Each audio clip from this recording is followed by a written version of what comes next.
One day in history, someone asked God, give me a home where the buffalo roam, and thus God made McAlester. Hello and welcome to Mike Deak Field in beautiful McAlester, Oklahoma, the site of today's big-time district matchup between the Booker T Washington Hornets and your McAlester Buffaloes. I'm your voice of the Buffaloes, Brandon Green, joined alongside Nate Brown, coming to you live on KNED, 1150 AM, 98.3 FM, the KNED app, as well as video streaming on the McAlester Radio YouTube channel. So, the McAlester Buffaloes had their 5-game win streak snapped yesterday, despite a late comeback falling just a little bit short. They had the bases loaded with one down after already scoring 3 runs in the top half of the 7th inning, but a strikeout and a flyout, rather a ground out, ended the game for the McAlester Buffaloes, losing to Booker T 4-3. They're looking to split this series, and with only 3 more full district series after today, because again, there's only 7 teams in District 5A4. Right. McAlester, this seems like a must-need game for them if they want to stay in the middle of the pack of the 5A4 standings. Let's look at the 5A4 standings. Claremore is 6-0 plus 49. Pryor is 5-0 plus 19. Tahlequah 3-2 plus 16. Durant at 4th at 3-4 minus 1. McAlester at 5th 2-3 plus 3. Booker T is now at 6th at 2-5 minus 16. And the Will Rogers Ropers 0-7 minus 70. The Booker T Washington Hornets started off the season, if OSA rankings is correct, started off the season 2-11. They have now won 5 games in a row against some pretty tough opponents as well, including the McAlester Buffaloes, who, as we mentioned, had their win streak come to an end yesterday. So they're going to try to start a new one before they go to the Cleveland County Classic in Norman on Thursday. After Thursday, and even Thursday, we're going to have to see what the weather does as we make our way throughout the weekend. But all we know for now is we need to focus on the here and now if you're a McAlester Buffalo fan, even if you're a Booker T fan tuning in, as a big-time district matchup for both of these teams here. Almost a must-need win situation, as Booker T's already played an extra district series than McAlester, looking to get to 3-5 in district play. McAlster's trying to get back to 500 at 3-3. So the wind is going to play a little bit of a factor today. Again, we have a wind advisory that's in effect until a little bit later on today. The wind is blowing out to left field. Sometimes it gusts around 38 miles per hour. It will increase to about 40 by the time that 7:30 rolls around. Steady winds, though, around 20 miles per hour. And mostly overcast skies. There's some breaking of the clouds here and there to bring in some sun. We do have a chance of some severe weather past midnight, more so towards the 6 a.m. hour. So make sure you guys stay just weather aware as we make our way towards tomorrow, and make sure you're listening, subtle plug, to one of our radio stations at McAlester Radio to be up to date and informed on all things severe weather over the next 24 hours, but we're supposed to get 6 to 8 inches of rain over the next 7 days. So yeah, it's going to be fun. Fun is one way to describe it. Anyway, let's go ahead and let's look at the McAlester Buffaloes. Obviously, the home team on the scoreboard as they are getting ready to meet at home plate. Buffaloes are wearing their pinstripe uniforms with the white caps, black on the back of the caps, and looks like gold bills for the Buffaloes as well with that interlocking MB in black on the front. Led by head coach Justin Mullins, 1 through 9 looks like this. Leading it off, the catcher, number 2, Jackson McKinney. McKinney behind the plate. Batting second, the second baseman, number 1, Spencer Stinchcomb. Stinchcomb at second. Batting third, the shortstop, number 21, Denver Durant. Durant at short. Batting cleanup, the right fielder, number 11, Gunnar Hodgel. Hodgel in right. Batting fifth, the first baseman, number 14, Cole Labus. Labus at first. Batting sixth, climbing up a spot, is the designated hitter, number 23, Jackson Morgan. Morgan, the DH for the pitcher, number 22, Lucas Johns. Johns on the bump. Batting seventh, the left fielder, number 6, Blake Judkins. Judkins in left. Batting eighth, the third baseman, number 12, Parker Dusenberry. Dusenberry at the hot corner. And rounding out the starting 9 for the black and gold, the center fielder, number 5, Jordan Clark. Clark in straightaway center field.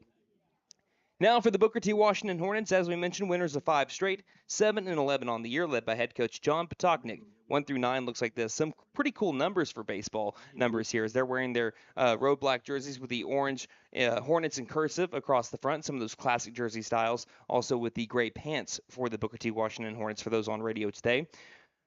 Leading it off, the catcher, number 99, McKay Van Tassel. Van Tassel behind the plate. Batting second, the shortstop, number 44, Landon Branham. Branham at short. Batting third, the center fielder, number 8, Hampton Miller. Miller in straightaway center. Batting cleanup, the right fielder, number 29, Aaron Bendur. Bendur in right field. Batting fifth, the third baseman, number 28, Shermichael Terrier. Terrier at the hot corner. Batting sixth, the left fielder, number 2, Caden Davis. Davis in left field. Batting seventh, the designated hitter, number 55, Liam Stewart. Stewart, the DH for the first baseman, number 21, John Conyers. Conyers at first base. Batting eighth, the second baseman, number 34, Camp Bridges. Bridges at second. And rounding out the starting 9 for the Booker T. Washington Hornets, the pitcher, number 13, Davis Rimke. Rimke on the mound and was a big-time player for the Hornets yesterday in their 4-3 win. Gunning someone out from right field, also getting an RBI-based knock, also scoring a run in that game as well. So we will take a break. They're going to announce the starting lineups here at Mike Deak Field in just a moment. And getting closer to 5:30, we should be having our first pitch just shortly after that. You're listening to McAlester Baseball here on KNED. So, checking accounts. There seems like a ton to choose from, right? I was looking for one that didn't charge monthly fees, with bounce protection, and had mobile banking. I found the Bank NA. The Bank NA has been voted #1 for 10 years in a row in the McAlester News Capital's Reader's Choice Awards. The bonus is that they're local, so the money stays in town. Call 918-423-2265 or go in to find what you need in checking options. The Bank NA. Strong, secure, and ready to loan. Member FDIC Equal Housing Lender. For more than 50 years, First Realty has helped the residents of McAlester and the surrounding area with their real estate needs, whether residential or commercial. First Realty will guide you through the process of buying or selling your home or business. You can view our property inventory online at first-realty.net. We update our listings daily. And don't forget, if you're into pickleball, the Pickle Palace is open. If you have questions, give us a call at 918-423-3122. Ready for a home run in comfort? Freeze and Flare Heat and Air LLC is always ready to step up to the plate. Whether it's beating the summer heat or staying warm through the winter chill, they're your go-to team for fast, reliable HVAC service. From quick repairs to expert installations, they ensure your home stays comfortable year-round. Don't despair or let your comfort sit on the bench. Call Freeze and Flare Heat and Air and keep your home out of the trench. We're licensed, bonded, and insured. Mechanical license number 0014445. And with our convenient online booking, it's never been easier to get the comfort you deserve. You know how long I've been waiting for this? Tanny Hill Furniture and Mattress is now having their Mega Tax Refund Sale. All in-stock furniture and mattresses drastically reduced. We're talking huge savings here. Get the new furniture that you have been waiting for. No credit needed or up to 18 months interest-free financing. Don't miss this tax refund mega sale. Free local delivery. Tanny Hill Furniture and Mattress. 5 South 5th Street, McAlester. Go Buffs! Celebrating 10 years of excellence. JP All-American Outdoor Contracting and Construction is your trusted partner for expert tree removal, high-end fences, decks, and custom construction. Serving Oklahoma with quality, safety, and reliability. We're here to transform your property. From emergency tree services to dream builds, we do it all. Call today for a free consultation and experience the difference. 910-568-8770.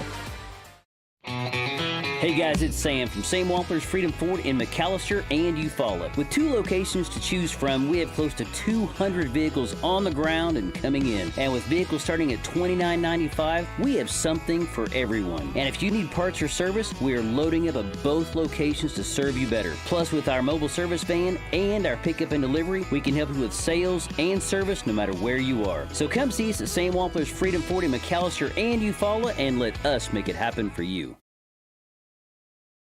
Field, number 5, Jordan Clark. Welcome back to Mike Deak Field here in McAlester, Oklahoma. The second game of this district series between the Booker T. Washington Hornets and the McAlester Buffaloes. I'm your voice of the Buffaloes, Brandon Green, joined alongside Nate Brown. We just have the starting lineups announced both on our airwaves before the commercial break and over here at Mike Deak Field. They're about to have a moment of silence here at Mike Deak Field before we have the playing of our national anthem. So we'll send things down to the field. To others around you during this moment of silence.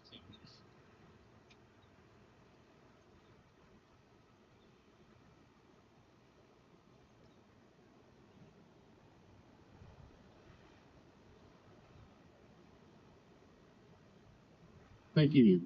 And now to honor America's brave women and men serving our country and throughout the world, please join us in the playing of our national anthem.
All right, partner, you ready? Let's baseball. That's Nate Brown. I'm Brandon Green here as the McAlester Buffaloes have taken the field in their pinstripe uniforms with that black McAlester across the front, numerals on the front and back. Let's look around the diamond for the McAlester Buffaloes, starting off at first base. We have Lavis at first, Stinchcomb at second, Durant at short, Dusenberry at third. In the outfield, Judkins in left, Clark in center, and Hodgel in right. The battery for the Buffaloes today, you have Jackson McKinney once again behind the plate, and on the mound for the Buffaloes, the southpaw Lucas Johns. Johns so far in the season, in his sophomore campaign, a 1-2 record, 17 innings pitched, 3.71 ERA, 15 strikeouts and 17 walks, a .234 batting average against him, and throwing a first pitch strike 53% of the time. He'll be once again towing the rubber for another district start. He has started the second game in every district series so far for the black and gold. Lights are already on over here at Mike Deak Field. Sunset should be right around, about 7:15-ish? Right around that time? I think so. I can get that time for you. But where he should be playing into the sunset. Yesterday was a pretty quick game, only an hour and 42 minutes from first pitch to final pitch. I know you probably heard someone's alarm going off behind home plate. That was right for 5:30, so someone was not going to miss this game.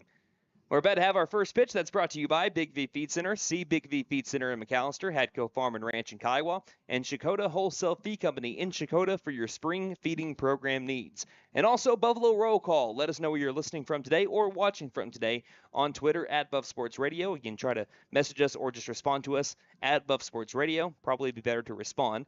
And also you can reply onto our last post on our Facebook post for McAlester Baseball. Go ahead and comment underneath there, and we'll try to give you a shout-out when we can. So again, a pivotal district matchup, Game 2 of this series after Booker T won yesterday 4-3. Digging into the box, the catcher, righty McKay Van Tassel. He's ready. Lucas Johns, the southpaw, is ready. There's the nod, the windup, and the first pitch of the ball game is popped up and out of play. The wind might bring it back in, but looks like it's a little bit too far. And that'll be strike one. And first pitch time today, 5:32. 5:32 first pitch time today. And sunset is scheduled for 7:44. Also 30 minutes off. Not too bad, though. I was in the ballpark, no pun intended. 0-1 pitch. Popped up, and that one's towards the sea of concrete as well. Again, the wind's blowing quite a bit today, but that one not far enough to be able to bring it back into play for someone to grab it. But quickly, Lucas Johns into the strike zone. Moves the count to 0-2. Now, he has not struggled with control with the exception of really one game, and that was against Will Rogers last week. But then he dug himself in. Yeah, just in the first inning. The 0-2 pitch goes with a high heater, and laying off it is Van Tassel. Not a bad place to miss there. Van Tassel out of the leadoff spot against the Buffaloes yesterday in T-Town went 0-3. He reached on an E3, flew out to second base, and flew out to third base. 1-2 pitch. Outside corner, nearly clipped it. Count moves to even at 2-2. Setting up inside was McKinney. What did it look like on the video stream there? It was a touch outside.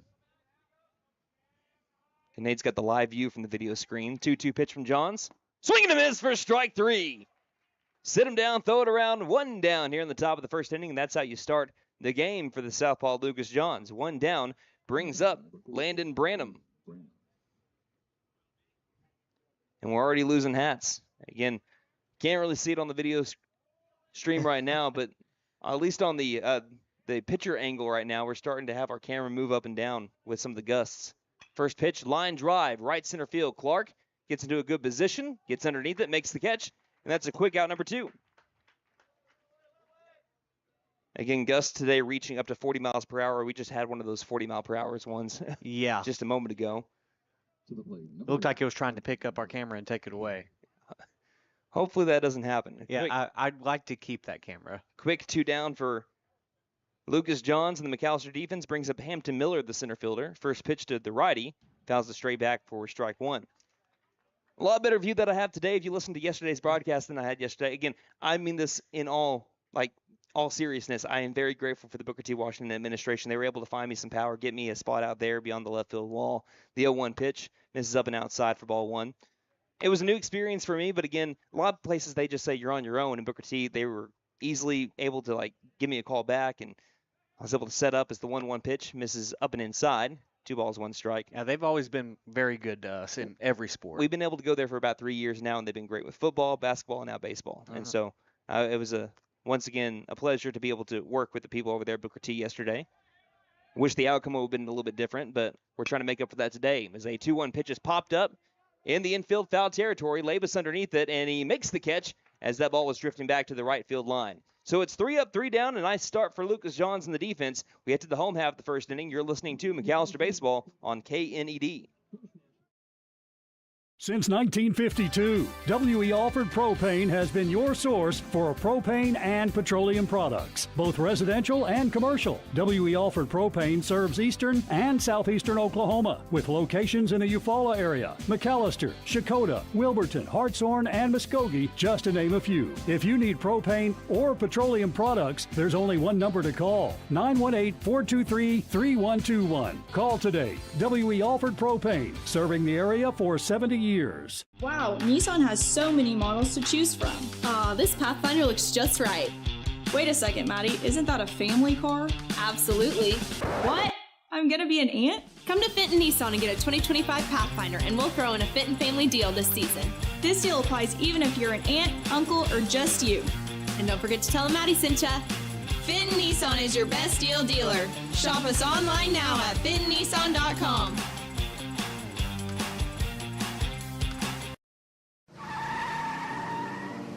Big John's Auto Repair is here to help. We'll fix it right. We offer diagnostics, AC servicing, and engine repair. We make car trouble vanish like magic. We can prevent breakdowns and keep your car moving with regular maintenance. Same great service and friendly faces. Stop in today for all your car repair needs. Big John's Auto Repair, located at 325 Northeast Electric in Krebs. There's a 3 up, 3 down inning for the McAlester defense in the top half of the first. We now go to the sticks for the first time today. Let's look at the defensive alignment for the Booker T. Washington Hornets. It is Conyers at first, Bridges at second, Branham at short, Terrier at third. In the outfield, Davis in left, Miller in center, Bendor in right. And the battery for the Hornets is Van Tassel behind the plate and Rimke on the mound. That's Davis Rimke, the righty for the Hornets. He has pitched in 3 district games so far. This is his second district start and his 4th district appearance overall on the mound. He has pitched in 8 1/3, given up 9 hits, 8 runs, 3 earned runs, and 3 appearances, 3 walks, and 6 strikeouts. So the righty gets the start today for the Hornets, and leading it off will be Jackson McKinney, currently riding a 14-game hit streak that was extended yesterday, and is opening at bat with a double to deep left center field. He ended up going 1 for 3 on the day, featuring a walk, a strikeout, and also a fielder's choice. So the freshman digs in, batting a team-leading .449. Bottom of the first pitch of the half inning is a ground ball left side, deep into the hole. There's another base knock for Jackson McKinney, 15 in a row. 15 games in a row with a base knock for Jackson McKinney. Coming for you, Joe DiMaggio. That brings up Spencer Stinchcomb. And I would fully expect at some point for McKinney to take off during this at-bat. Looking at Jackson McKinney, has 7 stolen bases. That's tied for the team lead with Cole Labus. Stinchcomb yesterday went over 2 with an RBI walk that came in the top of the 7th inning. First pitch from Rimke. Catches, I believe, the outside corner for strike 1. I know yesterday Shermichael Terrier liked to get into a rhythm. He worked pretty fast on the mound. Let's see if Rimke has a similar style. This next pitch, right on the outside corner as well, strike 2. Spot. Rimke dialing it up. Quickly down in the count, 0-2 is Stinchcomb, who's batting .364 on the year with a .434 on-base percentage. Huge lead at first base by McKinney. Does not take off. The 0-2 will be popped up and out of play. Still down in the count is 0-2. But so far, Rimke just firing strikes. Getting it right where Van Tassel wants it. Booker T tried to extend a 5-game win streak. The 0-2 pitch. Curveball misses low and outside. Sliding over to keep it in front is Van Tassel. And there's the first ball of the day from Davis Rimke, who was a stellar player yesterday for Booker T. If you were a McAlester fan, he was a thorn in your side. And I say that as the utmost respect there for Rimke. As the 1-2 is popped up, this one will bring it back in play into foul territory. Underneath it is Conyers, and he makes the catch for out number 1. If the wind's not blowing the way that it is, that might get out of play. But instead, it's a fly out to first base to bring up Denver Durant. No, Rimke was an excellent player yesterday. He kept McAlester off the board in the top of the first inning on a bases-loaded fly ball to right field. He delivered a strike from right to gun down McKinney, who was tagging up at home plate. That kept McAlester off the board. Turns out Booker T won by a run. And he also drove in a run. He scored a run as well after a base knock. He was all over the place. Yeah, many people don't throw out McKinney. Decent lead at first base. First pitch to Denver Durant. McKinney thought about taking off. Here's a ground ball now to the right side. And just past the outstretched glove of the second baseman, Bridges. Trying to go first to third is McKinney. There's the throw from center field. Won't be dug out. Goes into the McAlester dugout. McAllister's going to score a run here.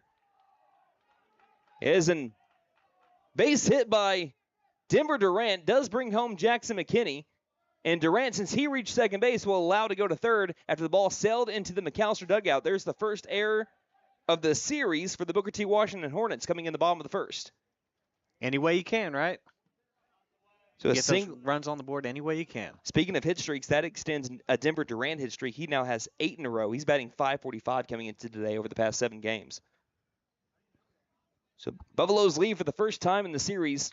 It took them until the 7th inning to score a run against the Hornets yesterday. And now they have another run 90 feet away in Denver Durant. Number 11. Going from home to third on a single. Brings up Gunnar Hodgel.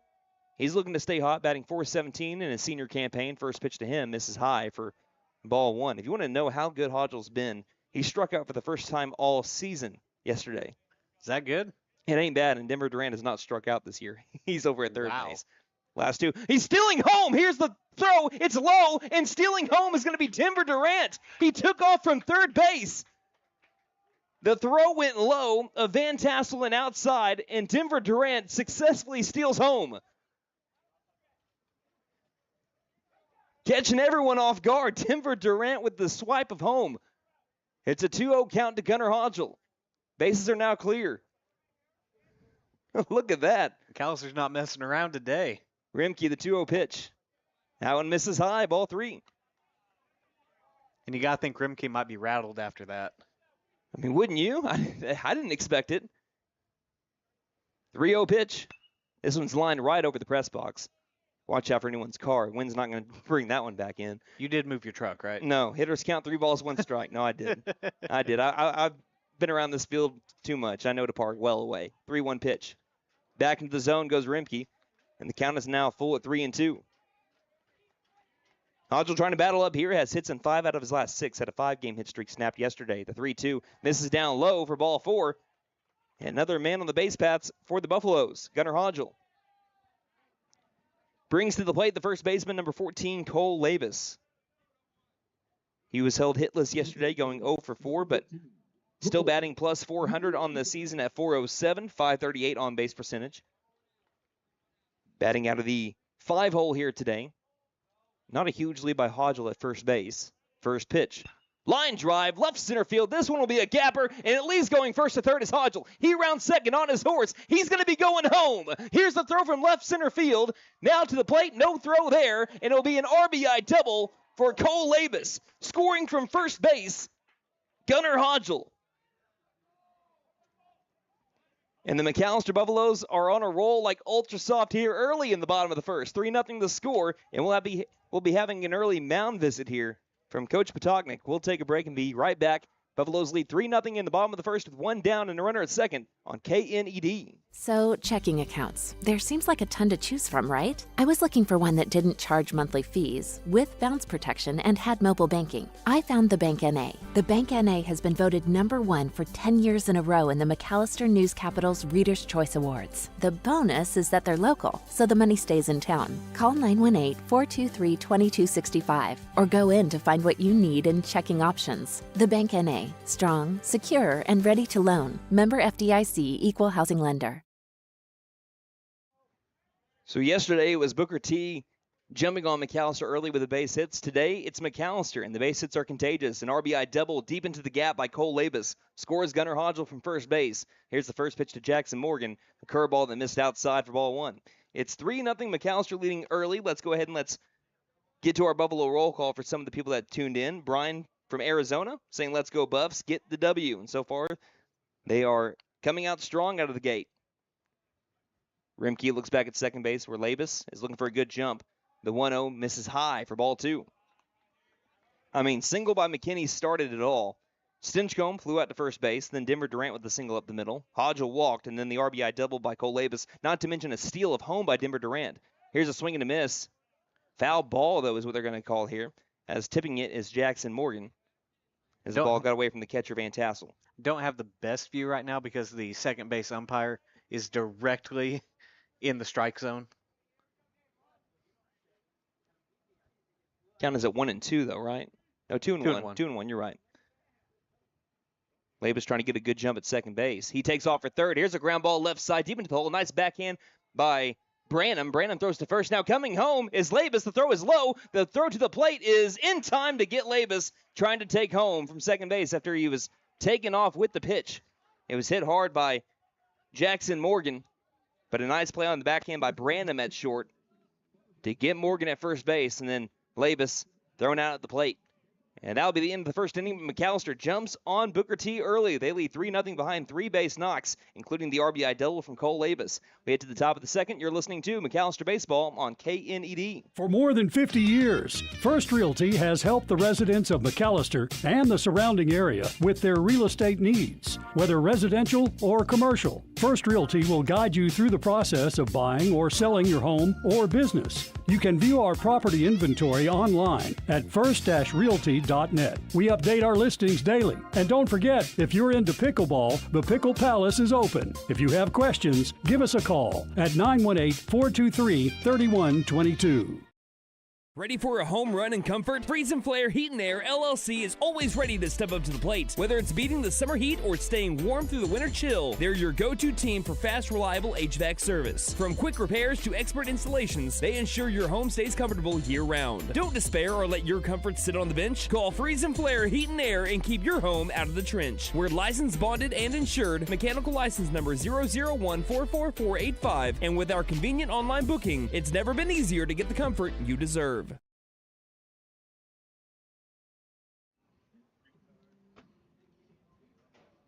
I would say you couldn't picture a better start for the McAlester Buffaloes, but I saw them score 9 runs in an inning before this season. Buffaloes do, though, lead 3-0 over the Hornets as we head to the top of the second inning. Lucas Johns worked a 1-2-3 inning back in the first, looking to do similar here against the middle of the order. Hornets yesterday ended up putting up 9 hits. Aaron Bendor, he ended up having 2 of those 9 hits, going 2 for 2 yesterday. He'll lead it off out of the cleanup spot, playing right field today after playing first base a day ago. Johns toes the rubber. Lefty on righty matchup, Johns the lefty, and the first pitch of the second inning. Curveball popped backwards into the netting for strike 1. So McAlester, one thing I was noticing, everyone else was noticing the same thing, how aggressive they were on the base paths. Right. Just completely aggressive, taking some risks in the first inning. Next pitch catches the upper inside corner for strike 2. Count quickly goes to 0-2. We stole home. Yeah, we actually stole home. I don't remember the last time I've seen that in a McAlester game. I can't really recall either. The 0-2 bounces in.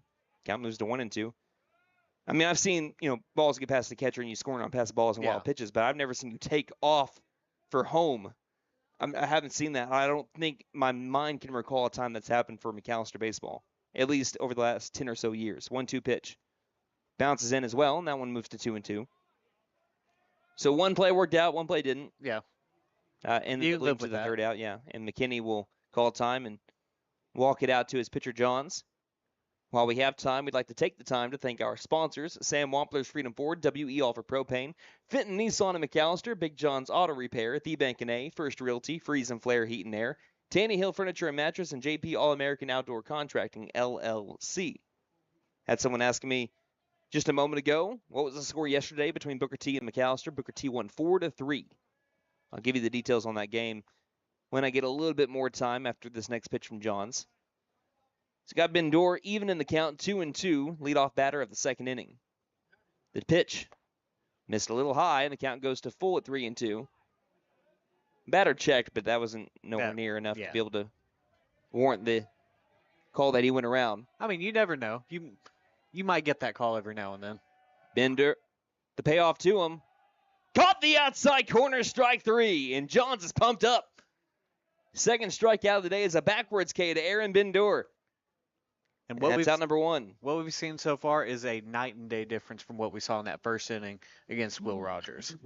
For both the defense and for John so far. Right. You want to keep it going because obviously one inning's been known to plague McAlester depending on where it might be earlier in the season. Mm-hmm. But they're looking to keep up what has been a solid stretch of 5 or 6 games now. First pitch to the righty, Shermichael Terrier, misses low for ball 1. But the Buffaloes were trailing 4-0 going into the top of the 4th inning. They worked a rally. They were able to make it 4-3. So here's the 1-0 from Johns. That nice curveball catches the zone for strike 1. Counts even, 1 ball, 1 strike. They had the tying run at third base, the go-ahead run in scoring position at second base, with a strikeout and a groundout into the threat for McAlester, into the game for Booker T. Here's a pop-up, shallow infield, coming in Stinchcomb. He dives and makes the basket catch for out number 2. The senior flashing the leather on Shermichael Terrier. As Johns had him out in front, pulling the string with the off-speed, brings up Caden Davis. Davis, the left fielder, number 2.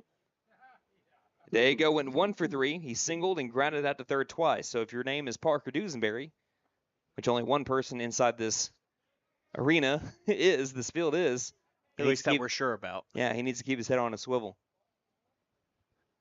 Some batters just have tendencies to be able to do that, as we're going to be having a switch of baseballs here. John's asking for one. Will he receive it with 2 down and nobody on for the Hornets? Top of the second with the Buffaloes leading 3-0 over the orange and black. The black and golds, Lucas Johns deals the first pitch. That one airmails. I think he might have liked the other ball better. And immediately, McKinney's asking for a change. Count 1-0. Looking at the outfield positioning, just a tad bit to the left is the center fielder Clark. 1-0 pitch. Back into the zone. Fastball inside corner to the righty Davis for strike 1. 1 ball, 1 strike. Yeah, that one baseball was just a bad one. Bad juju. 1-1 pitch from Johns. This is down low. Ahead in the count now is Caden Davis. 2 balls, 1 strike. One thing that really impressed me about the Hornets yesterday, though, is how well they were able to barrel up the ball. It didn't seem like a lot of easy outs for McAlester yesterday defensively. 2-1 pitch. Pops this one up and out of play. And now we have deuces wild all across the board here in the second inning. 2 is at the bat. 2 balls, 2 strikes, 2 down. Always love that. By the way, it is April Fool's Day, so I'm going to be sharing some awesome pranks from Major League Baseball. Ooh. Later on in the broadcast. 2-2 pitch. Runs inside, nearly hits Davis. And we have our second full count here of the top half of the second. I got to share some of them during my midday show, and I thought some of them were pretty funny, including a guy that thought he got traded to Japan. 3-2 pitch. Just missed the lower part of the zone. Maybe a tab it inside, too. And that will work the walk there to Caden Davis. So it's a 2-out walk to bring up Liam Stewart. Stewart, he had the biggest hit of the game for the Hornets. He had a 2 RBI double in the bottom of the 6th inning that extended the lead from 2-0 to 4-0. The lefty comes up. He was favoring the left side of the outfield in his first 2 at-bats, flying out to the left before he drove one into right center field. First pitch misses the outside corner for ball 1. Lefty-on-lefty matchup here between Stewart and Johns. Coming off the third base line a little bit is Dusenberry, and shifting up the middle as well is Durant at short. 1-0. Bounces in. Nice job by McKinney. That one traveled about 52 feet, helping out his pitcher there, and keeps the runner where he's at.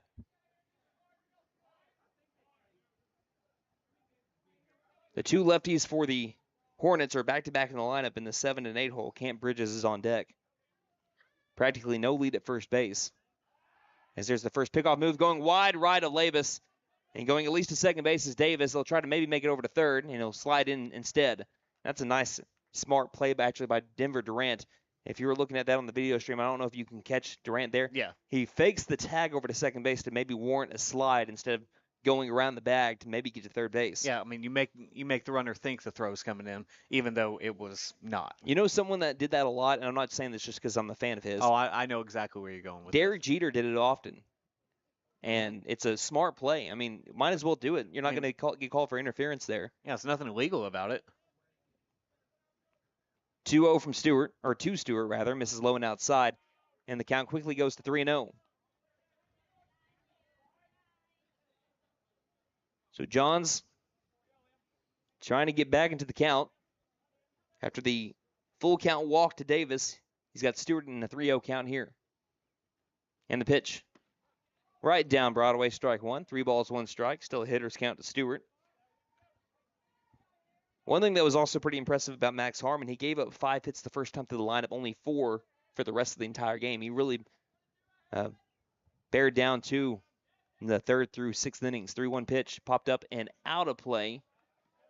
And Johns has been able to work it to yet again another full count pitch, 3-2. It was fun to really watch Harmon and Terrier pitch yesterday.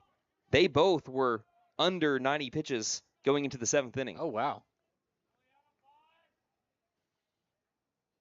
Johns, with a runner in scoring position, the payoff. Just missed the outside corner again.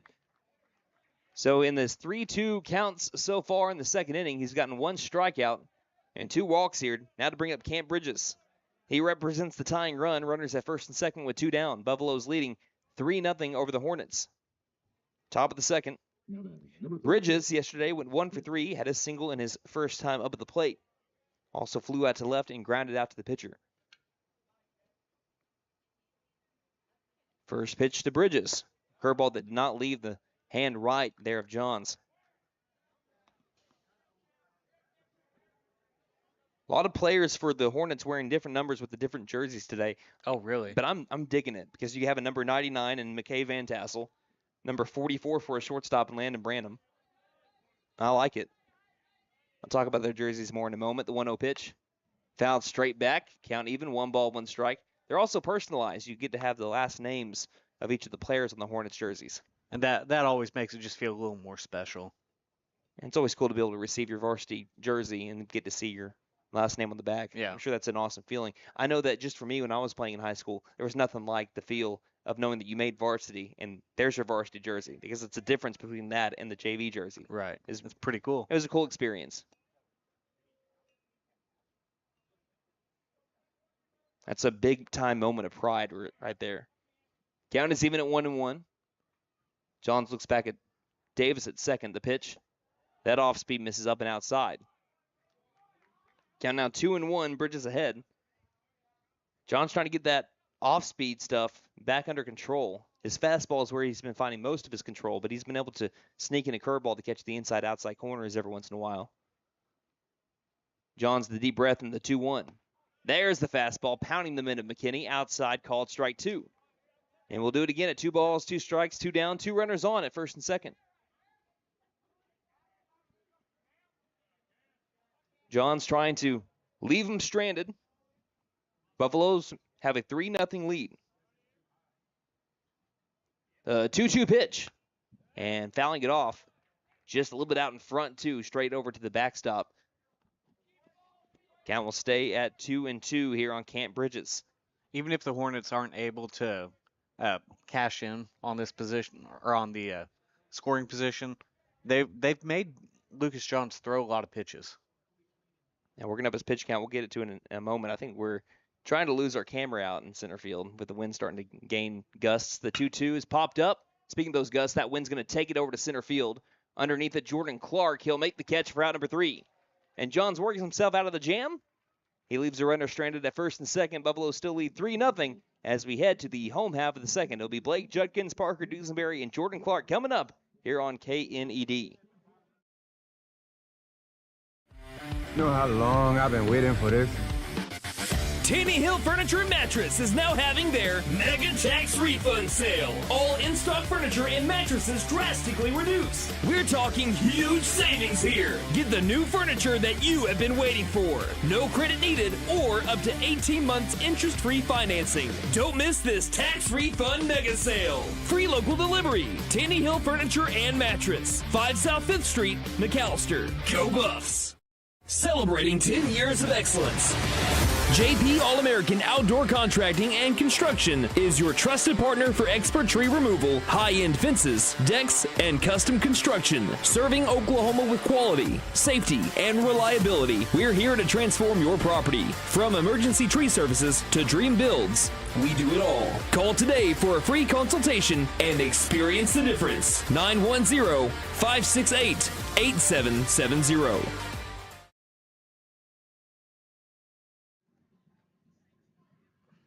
Welcome back here to McAlester, Oklahoma at Mike Deak Field. I'm Brandon Green. He's Nate Brown, and this is the bottom of the 2nd inning. Happy April Fool's Day, everybody. Hopefully you didn't get fooled too bad today, and maybe you did some of the fooling yourself. Right now, the McAlester Buffaloes are looking to have a nice April Fool's Day as they are leading 3-0 over the Booker T Washington Hornets. Blake Judkins will lead it off for McAlester. Buffaloes stole home already today. They already have 3 hits. They're out on the base paths, though, to end the bottom of the first. And Judkins trying to start a new rally. Here's the first pitch of the righty. This is high and tight, ball 1. As I mentioned, we have April Fool's Day. Well, Major League Baseball, themselves ended up putting out a list of 10 different April Fool's Day stories from Major League Baseball as Judkins fouls this one off into the parking lot. By the way, Judkins, he went over 2 yesterday, worked 2 walks, flew out to left field, and grounded out to short. Just 2 games ago against Spiro, went 3 for 3 and was a home run shy of the cycle. On the season, he's batting .333. 1-1 from Rimke. Curveball. Looked like maybe even a little bit of a slider there. Caught the outside corner and swinging and missing was Judkins. And now Rimke ahead in the count 1-2. Looking for his first K of the day. The 1-2 pitch. Won't get it with that one. Misses low and outside. Judkins holds off as sliding in front of it was Van Tassel.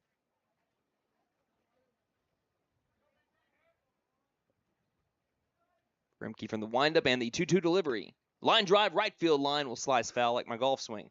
Count evens up, or stays even rather, at 2-2. Speaking of golf, we ended up having Running with the Herd with head coach Justin Bond of McAlester Golf. Really great interview. Really great interview with Coach Bond and the 2 golfers he brought with us. As the 2-2 misses low and outside. Counts now full at 3-2. We encourage you to go check that out on our McAlester Radio YouTube channel. Against our latest edition, we've had them, and we've also had Chris Burns with tennis yesterday. 2 for the price of 1 today. Full count, Rimke to Judkins the pitch. And right by him with a fastball swing and a miss for strike 3. Decent battle there between Judkins and Rimke, but Rimke wins it. Gets his first strikeout of the day and brings up the third baseman, number 12, Parker Dusenberry. Dusenberry went over 3 yesterday, grounded out to second. Struck out twice. First pitch to Dusenberry, curveball, swing and a miss for strike 1. It's not really a long looping breaking ball that I see from Rimke. He's got a pretty tight spin on it, coming a little bit faster on the breaking stuff. 0-1 pitch. Fastball, fouled straight back, and Dusenberry quickly behind, 0-2. Dusenberry batting just a hair under 300 at 286 on the year, 310 on base percentage. All right, now down on the count, 0-2. Playing deep over at shortstop is Branham. I mean, he's standing in the outfield turf right now with the wind blowing that way, too. The 0-2 from Rimke. Curveball laying off, nice eye by Dusenberry. Didn't want to chase that one. The only thing you're doing with that one is driving it into the ground. 1-2 from Rimke. Fastball swing and a miss for strike 3. Got him with a high heater. Chasing was Dusenberry, and that's 2 quick strikeouts for Davis Rimke to bring up Jordan Clark.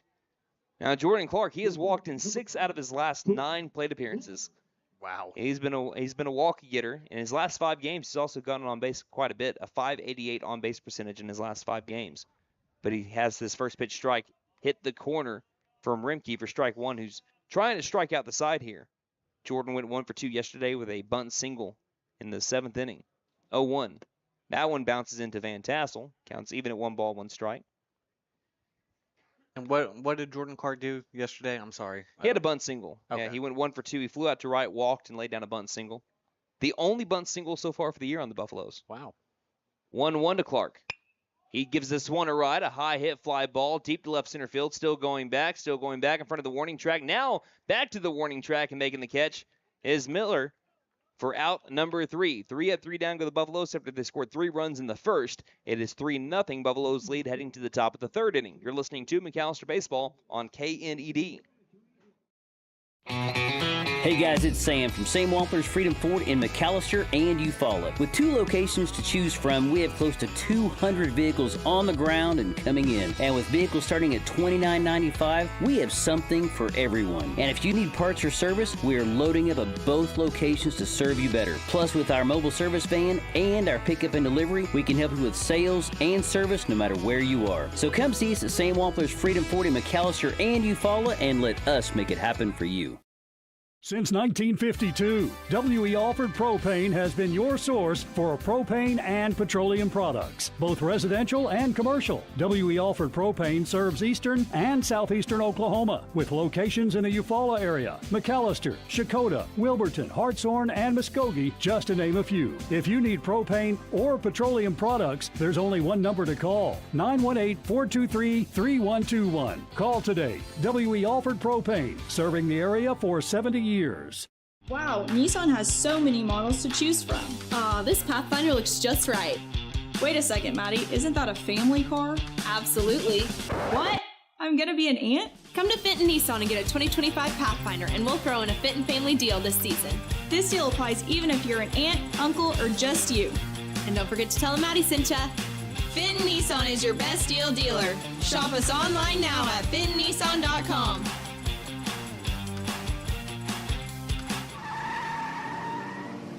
Big John's Auto Repair is here to help. We'll fix it right. We offer diagnostics, AC servicing, and engine repair. We make car trouble vanish like magic. We can prevent breakdowns and keep your car moving with regular maintenance. Same great service and friendly faces. Stop in today for all your car repair needs. Big John's Auto Repair, located at 325 Northeast Electric in Krebs.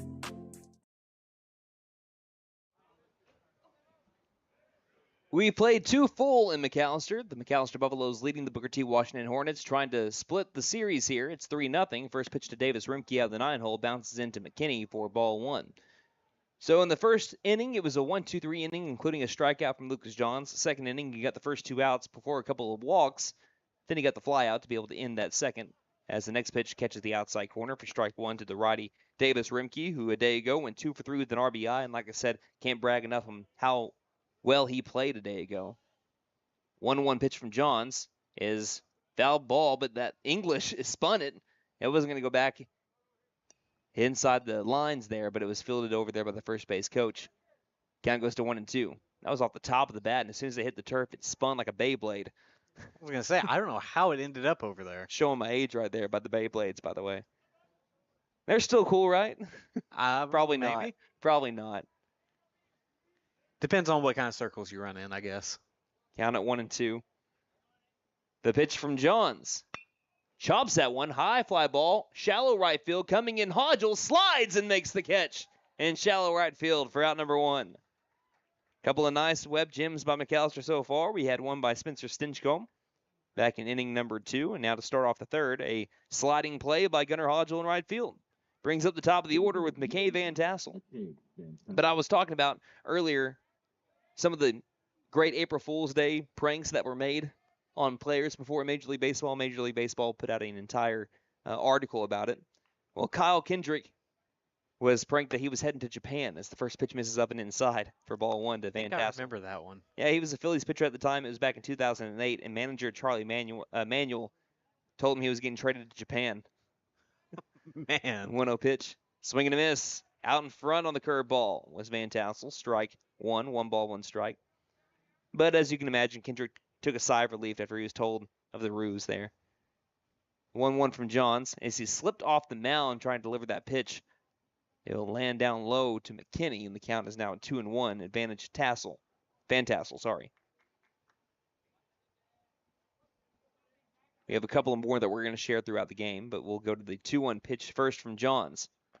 That one misses high and outside. 3 balls, 1 strike. Hitter count coming up to Van Tassel.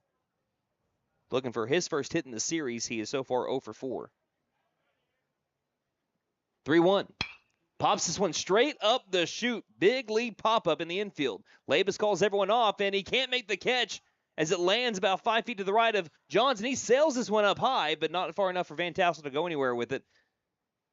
Again, with the wind blowing the way that it was, racing out after it was Cole Labus. It was out of his reach as he reached out after it. And that pop-up that went, again, nearly straight up the chute was starting to carry back towards the mound.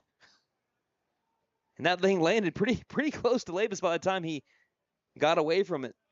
And Brandon, I believe we have a courtesy runner for Van Tassel. It is Van Tassel, number 11. I believe that is Lucas Van Tassel, and it is. Brings up Landon Branham. That will go down as an E3 there, but that's, like I said, that's a big league pop-up. That went straight up the chute. Tough play, especially to make with the the weather that we have today, but again, I know that McAlester dugout definitely wants to see that be made. 1 out, 1 down. First pitch from Johnson. The new batter bounces in to the righty Branham, who flew out to center field his first time up. Went over 2 a day ago. Don't know if I mentioned that. Back in the first inning when he came up to the plate, he lined out to right, walked, and grounded up to the second baseman. So he went opposite field each time. 1-0 pitch. That one just missed the lower part of the zone, and the count goes to 2-0. Pretty borderline. Yeah. That one could have gone either way. Playing in front of the third base bag and the double play depth is Parker Dusenberry. 2-0 pitch. No, it's going to be a... Yeah, this might be a... I thought it was close to a balk there by Johns, but a good move. I think that Booker T was wanting the balk. It picked off over to first base, and back in time was Van Tassel. That's really close to that 45 mark. But again, McAlester taking advantage that there's no umpire over at first base. 2-0 misses inside. 3-0 count coming up from Landon Branham. Over in Broken Bow, we had 3 umpires. We had a 3-umpire crew. Really? Yeah. Not very common in high school baseball. John's trying to work back from a 3-0 count. And the pitch. And that's a way to start it right at the knees, strike 1. But so far, Johns' problem that he's having here early is he's working himself into a lot of deep counts. Despite so far leaving the Hornets scoreless, the 3-1 pitch. This one will bounce and get to the backstop for ball 4. Van Tassel will reach second base. And Branham draws the walk. That's the 3rd walk of the day from Lucas Johns. Number 8, Hampton Miller. So the tying run up at the plate in Hampton Miller. For Johns, I'm going to give you a pitch count. I said I would do that in the last inning. This is about to be his 51st pitch coming up. Oh, man. Excuse me, his 52nd. First pitch. Fastball misses a little bit below eye level. That will be ball 1. Again, Johnson's got some great stuff on the mound. Just the one thing that he struggled with at times this season, and really just what we're looking at was Will Rogers, his control, and that's why Coach Meadows is going to go speak with Lucas Johns. Looks like it's number 7 out there. I think that's going to be Brody Parker is going to be warming up in the McAlester bullpen. McAlester leads 3-0. We'll take a 30-second break and be back on KNED. So, checking accounts. There seems like a ton to choose from, right? I was looking for one that didn't charge monthly fees, with bounce protection, and had mobile banking. I found the Bank NA. The Bank NA has been voted #1 for 10 years in a row in the McAlester News Capital's Reader's Choice Awards. The bonus is that they're local, so the money stays in town. Call 918-423-2265 or go in to find what you need in checking options. The Bank NA. Strong, secure, and ready to loan. Member FDIC Equal Housing Lender. So we had a mound visit there with Coach Meadows and McKinney behind the plate. Johns on the mound. Brody Parker warming up in the McAlester bullpen. Runners at first and second with 1 down and a 1-0 count. Next pitch to Miller. Misses low for ball 2. Count 2-0. Tying run up at the plate. On deck is the cleanup hitter Aaron Bendur, who struck out looking his first time up, as Miller will call time. Miller flew out in foul territory to Cole Labus back in the first inning. Here's the 2-0 pitch. That one is low. Snap throw to first, not in time. And quickly back to a 3-0 count here for Johns. He had some walks against Durant in his first start of the season, but he also worked himself into a lot of deep counts and competitive long at-bats against Durant batters. This is just falling behind in counts here early to the Hornets, though. The 3-0 pitch won't clip the zone either, and that one will miss inside, and that will load the bases for the Hornets. Now the tying run is on the base paths. The go-ahead run is up at the plate, and the cleanup hitter, Bendur. 4th walk of the day here from Johns.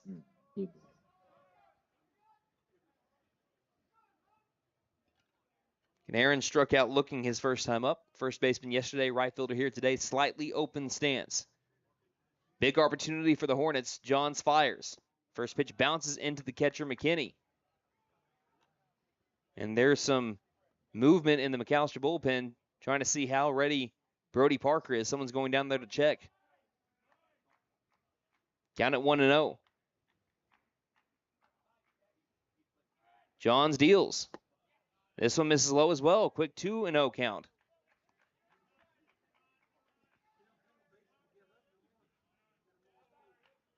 On deck is Shermichael Terrier, who went 1 for 3 with a double. Buffaloes need a double play ball in a bad way. And stepping off will be Johns. Johns looks back over towards the bullpen. I think that's it for him. Coach Meadows is going to cross that third base line, and we're going to be having a pitching change here in the top of the third.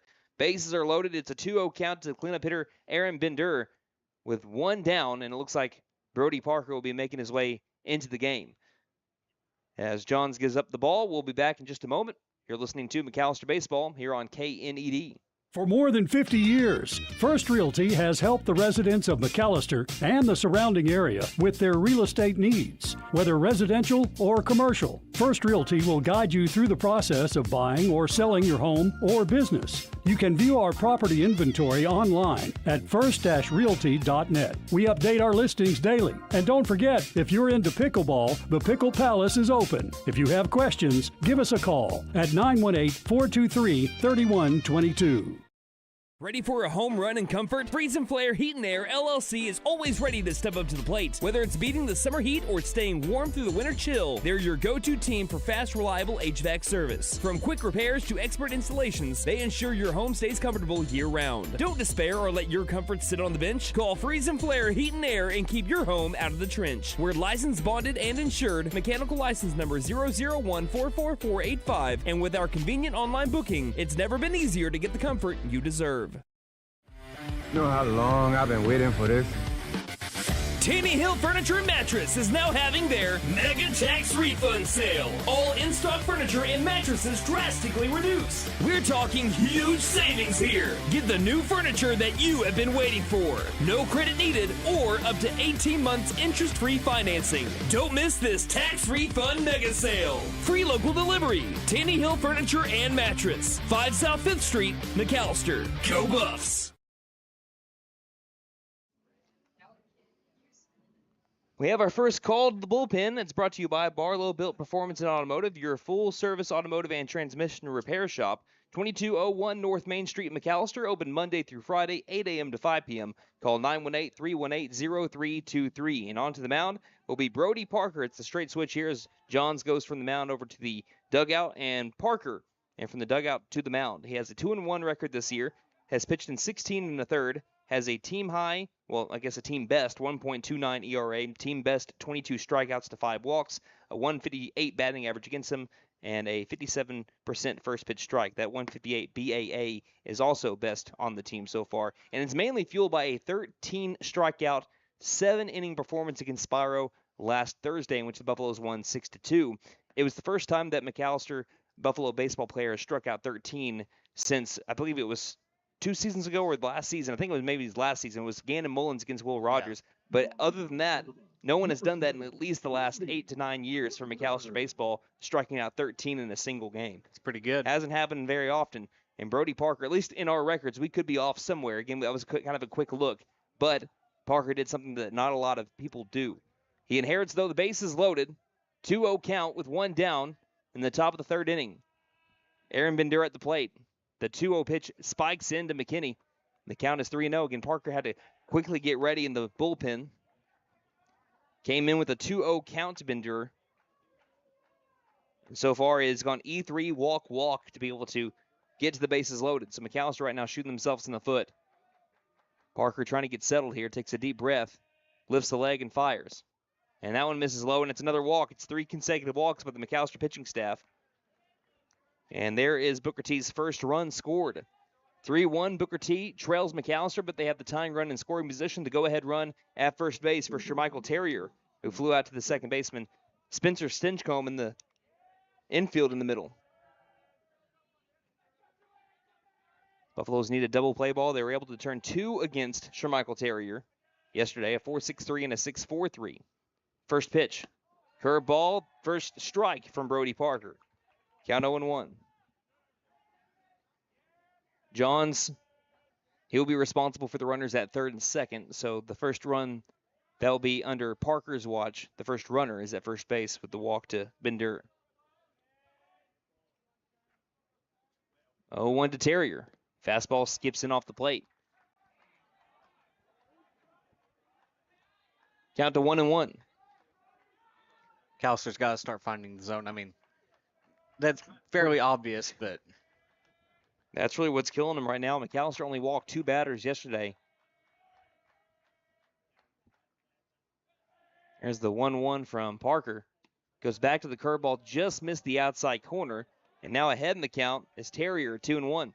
What was wild was between Terrier and Bender, who pitched yesterday for Booker T, they walked or hit 11 batters to McAllister's 2, and they still won the game. That doesn't happen very often when you see that much of a difference between the free passes given up between the two teams.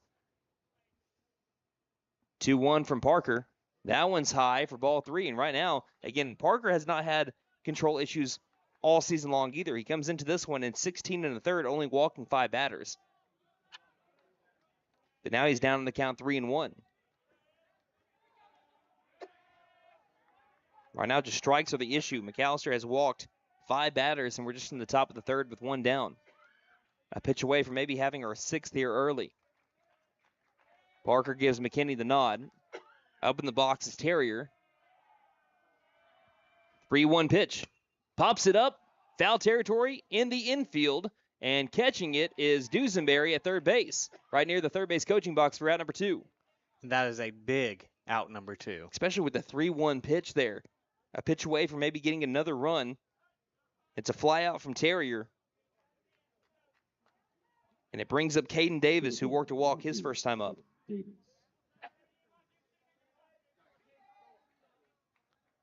So bases loaded. McAllister worked out of the jam here. They lead 3-1, top of the 3rd inning. Brody Parker in relief. First pitch to Davis. Late swing by him, strike 1. I'll take it. It looked like it was going to be high, too. It looked like it was going to be just a tad bit high for a ball. Did that look off speed to you? That looked a little bit like a curveball, too. I think that just Davis didn't know if that was going to clip the top of the zone or not. Parker, the 0-1 pitch. Back to the well, but misses the outside corner. Trying to find that zone. Once he finds it, though, he was really locked in against Spyro. So he couldn't miss the zone against Spyro. The count is now even at 1-1.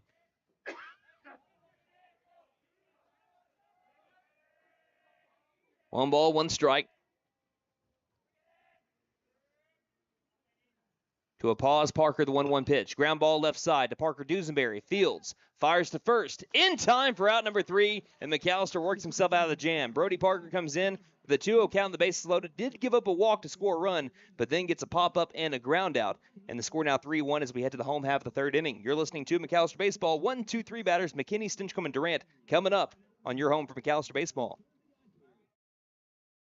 Celebrating 10 years of excellence. JP All-American Outdoor Contracting and Construction is your trusted partner for expert tree removal, high-end fences, decks, and custom construction. Serving Oklahoma with quality, safety, and reliability. We're here to transform your property. From emergency tree services to dream builds, we do it all. Call today for a free consultation and experience the difference. 910-568-8770.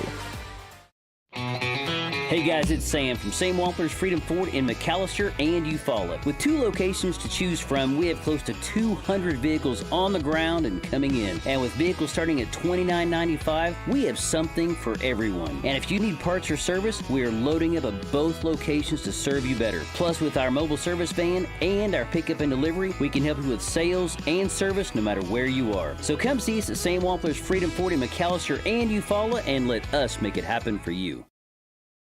Phil McAllister, the catcher, number 2, Jackson. We're back here in McAlester, Oklahoma. Buffaloes were able to work out of a bases-loaded jam with 1 down. Only gave up 1 run. 3-1 McAllister leads, top of the order up. Jackson McKinney started it off a 3-run first with a base hit. His first pitch to him is a curveball that misses high from Rimke for ball 1. The 1 through 5 batters responsible for all 3 hits for McAllister so far, including a RBI double from Cole Labus. 1-0 pitch.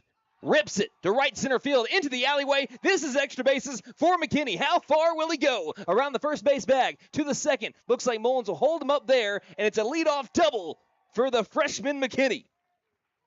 Mad Jacks here early in McAllister. Brings up Spencer Stinchcomb.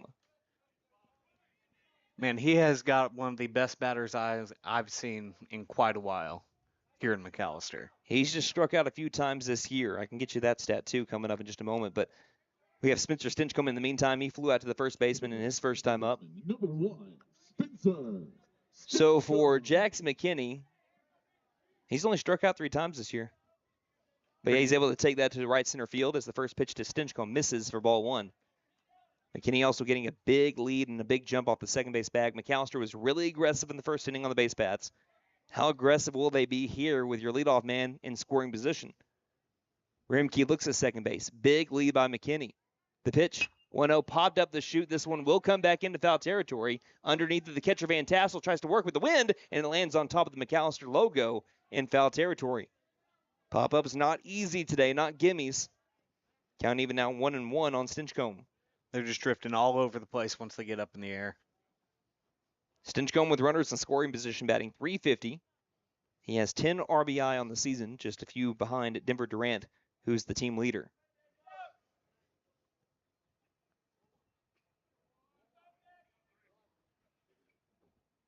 Yesterday he had 2 walks and 2 flyouts to right. 1-1. Curveball outside, ball 2.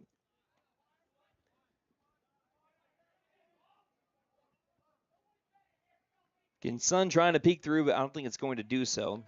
Cloud's doing a nice job covering it on up. 2-1 from Rimke. Fly ball, shallow right center field, could be trouble. And the Bermuda Triangle, it will land. Base hit for Stinchcomb. Taking third will be Jackson McKinney sliding in safely. Big turnaround first. Stinchcomb will stay put there. Any way you can get him. And Stinchcomb found free real estate in shallow right center field. Don't whisper it if you know the meme.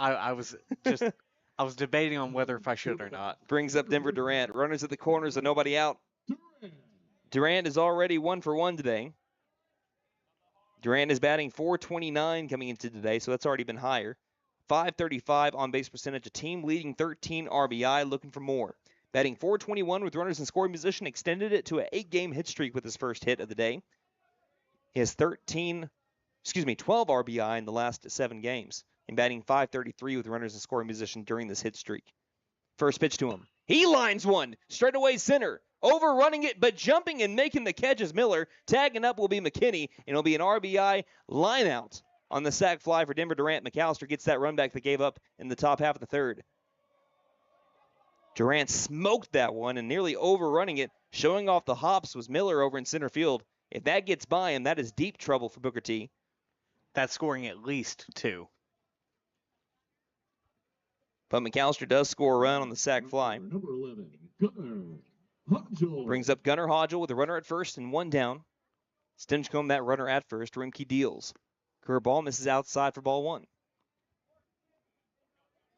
Like I said, I was very grateful to be able to call yesterday's game, but I am also very grateful to be back over a little bit closer to the action today. And inside, too, probably. Yeah, for sure. The 1-0 is chopped up to the first base side to Conley. Conley bobbles it. Now flips late. The flip to first is not in time. Staying put at second base will be Stinchcomb. He'll go down as an E3 here on Conley. That's the second error of the day on the Hornets. A little dribbler that split the first baseman Conley and the pitcher Rimke. Now runners at first and second with 1 down, as we have a meeting in the infield called by the catcher Van Tassel. I'd like to thank this time to thank our sponsors, Sam Wampler's Freedom Ford, WE Offered Propane, Fenton Nissan and McAlester, Big John's Auto Repair, The Bank & A, First Realty, Freeze and Flare Heat and Air, Tanny Hill Furniture and Mattress, and JP All-American Outdoor Contracting, LLC. So Cole Labus looks to keep it up. Hit one on the screws like it was a torpedo bat to left center field. That's been all in the news, hasn't it? Runners at first and second with 1 down. First pitch to Labus. He's swinging. High hit, fly ball, deep right center field. Going after it's Bender. Bender is able to get underneath it. Tagging it will be Stinchcomb. Retreating back to first base will be Hodgel. The throw to third base is not in time. And up the third base bag. Third base line, rather. So tagging up from second is Stinchcomb. We have runners at the corners with 2 down for Jackson Morgan. And Brandon, you were talking about those very legal bats. Yes, very legal bats, those torpedo bats. I don't know why it's such a big deal. Everyone, like the Yankees used it first, and they hit 9 home runs in a game against it. And mind you, only 2 batters used it. Uh-huh. But other people are using it as well. 4-1 is our score. Jackson Morgan grounded out the shortstop, Branham, back in the first inning. He's deep into the hole, and he hit it hard, so he's hoping to do it again, at least get this one into the outfield turf, though, to score a run. First pitch taken off for second is Hodgel. This is a blooper to the right side again. This one will land again. It'll be a base knock. Hodgel will be held at third base, scoring is Stinchcomb, and McAllister's up 5-1 on the RBI single for Jackson Morgan.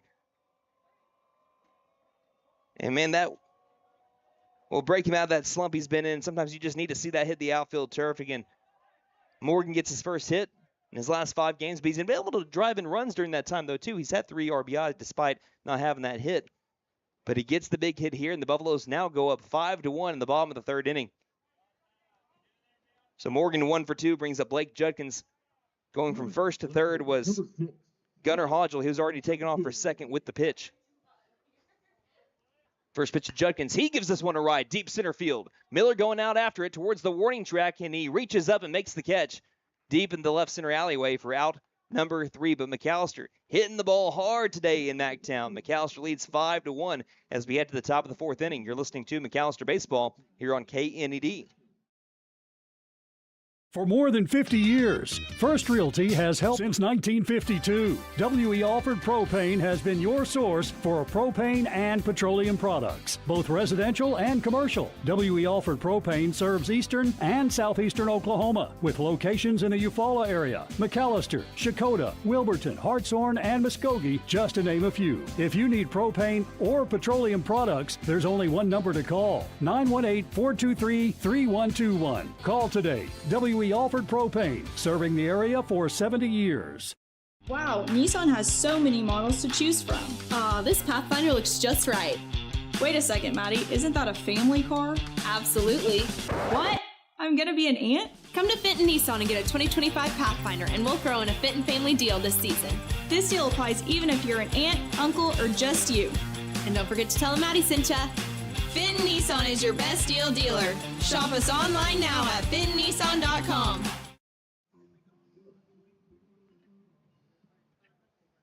Welcome back to McAlester, Oklahoma. The Buffaloes on top of the Hornets here early, 5-1 as we head to the top of the 4th inning. Brody Parker trying to work his first full inning here. He came into a tough spot with bases loaded and 1 down and a 2-0 count. He did walk that batter, but then ended up getting 2 outs. He will now face the bottom of the order, Liam Stewart, Cam Bridges, and Davis Rimke. But again, that might end up being the toughest part of the order it was yesterday for McAlester, as the bottom of the order had most of the hits for the Hornets. First pitch. Big cut, swing and a miss, strike 1 from Stewart to Stewart. Parker starts off the 4th inning with a swinging strike. Talk about that bottom of the order here after this 0-1 pitch from Parker. He deals. Fastball popped up, foul territory towards the Hughes Fieldhouse, giving chase to Dusenberry, but he won't be able to get this one unless he's Mr. Fantastic and can just reach up with the elastic arm. The count goes to 0-2. So the bottom of the order, let's say the 6, 7, 8, and 9 hole batters, all of them had a hit, including Rimke, who went 2 for 3. He's in the hole right now. That tallied up for 9 hits for the Hornets yesterday. Righty on lefty matchup. Stewart the lefty, down on the count 0-2. The pitch from Parker. Swing and a miss for a strike 3. Got him on the bender. McKinney applies the tag. Sit him down, throw it around, 1 down here in the top of the 4th inning, and it brings up to the plate Camp Bridges. Bridges flew out to center field.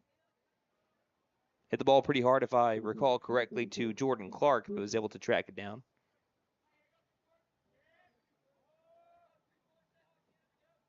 Here's the first pitch from Parker to the new batter. Swing and a miss for strike 1. Again, Parker working on 4 days rest. Should be more than enough time. I don't think he got to 90 pitches, though. The 0-1 pitch is swung on and missed for strike 2. Even if he did get to 90 pitches, he still can pitch today. Yeah. I think he finished that 7-inning shutout in 88 pitches. Oh, my goodness. Here's the 0-2 from Parker. And time called as Parker's wanting to get into a groove. Quickly calling time was Bridges. And someone from the McAlester dugout says, don't let him slow you down. Well, the umpire can do that. Yeah. He can call time. Now Parker wants to shake off a couple of pitches from McKinney. Gives the nod. Gets himself set. Looking for the 3-pitch strikeout. Parker delivers. Fastball missing up and outside for ball 1. Do you know how impressive it is, though, to strike out 13 batters and still throw less than 90 pitches in 7 innings? It's not bad. That's very, very impressive. Count is at 1-2. Parker looking to build on that performance from last Thursday. The 1-2 pitch. Just staying alive at the very top of the bat. He's able to foul this one off towards that patio. Count remains at 1-2.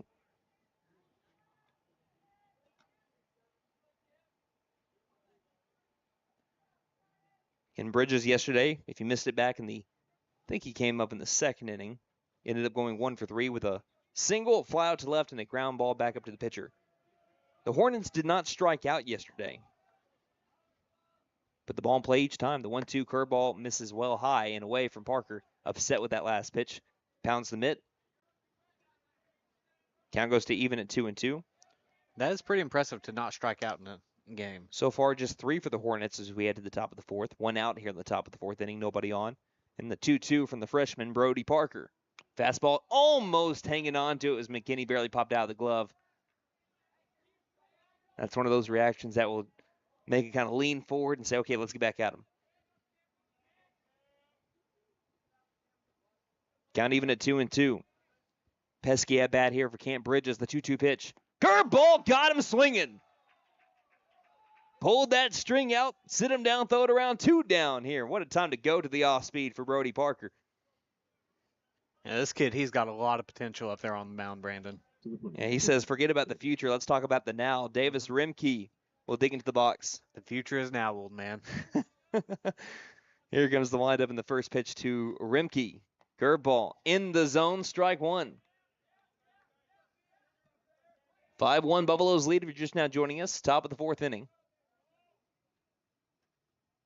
Windup from Parker and the 0-1 delivery to Rimke. Fastball fouled straight back for strike 2. We have a couple of geese flying over center field Pretty wall. low. And yeah, very low. We got a flyover. Oh, we almost had a Randy Johnson situation if someone hit the center field. Here's the 0-2 from Parker.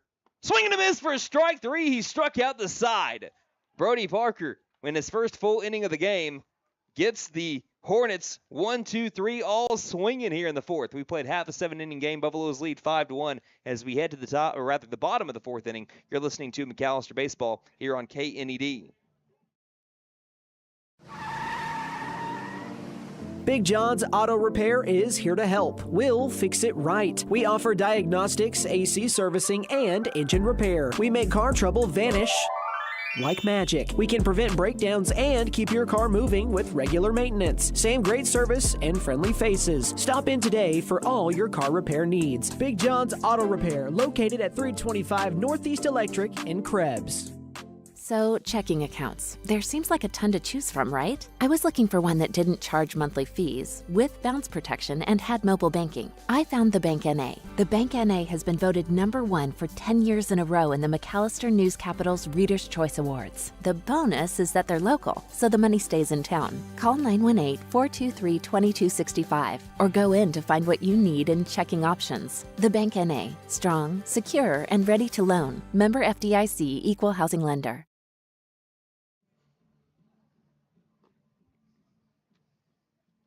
Buffaloes rolling high right now as they lead 5-1 over the Booker T. Washington Hornets behind a 3-bat, 3-strikeout inning from Brody Parker on the mound in relief in the top of the 4th. As the Buffalo offense will try to repay the favor, they've scored 3 runs in the first, 2 runs in the third. As we head to the home half of the 4th, playing half a 7-inning game so far, it'll be Dusenberry, Clark, and McKinney, the 8-9-1 batters for the Black and Gold, trying to build on their 5-1 lead. If you joined us late, let us know where you're listening from on Twitter at Buff Sports Radio. You can Twitter at Buff Sports Radio, or you can let us know on Facebook at facebook.com/McAlester Radio. Just leave us a comment in the post, the last one that we put out talking about this game. First pitch missed to Dusenberry. Here's the 1-0 from Rimke. And a big cut that missed from Dusenberry on a high fastball. Count goes to even at 1-1. Dusenberry's been chasing that high fastball. We'll see if Rimke keeps going to that.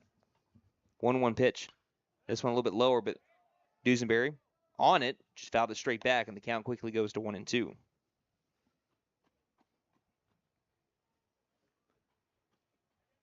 Dusenberry struck out swinging his first time up. Looking to battle now, down on the count 1-2.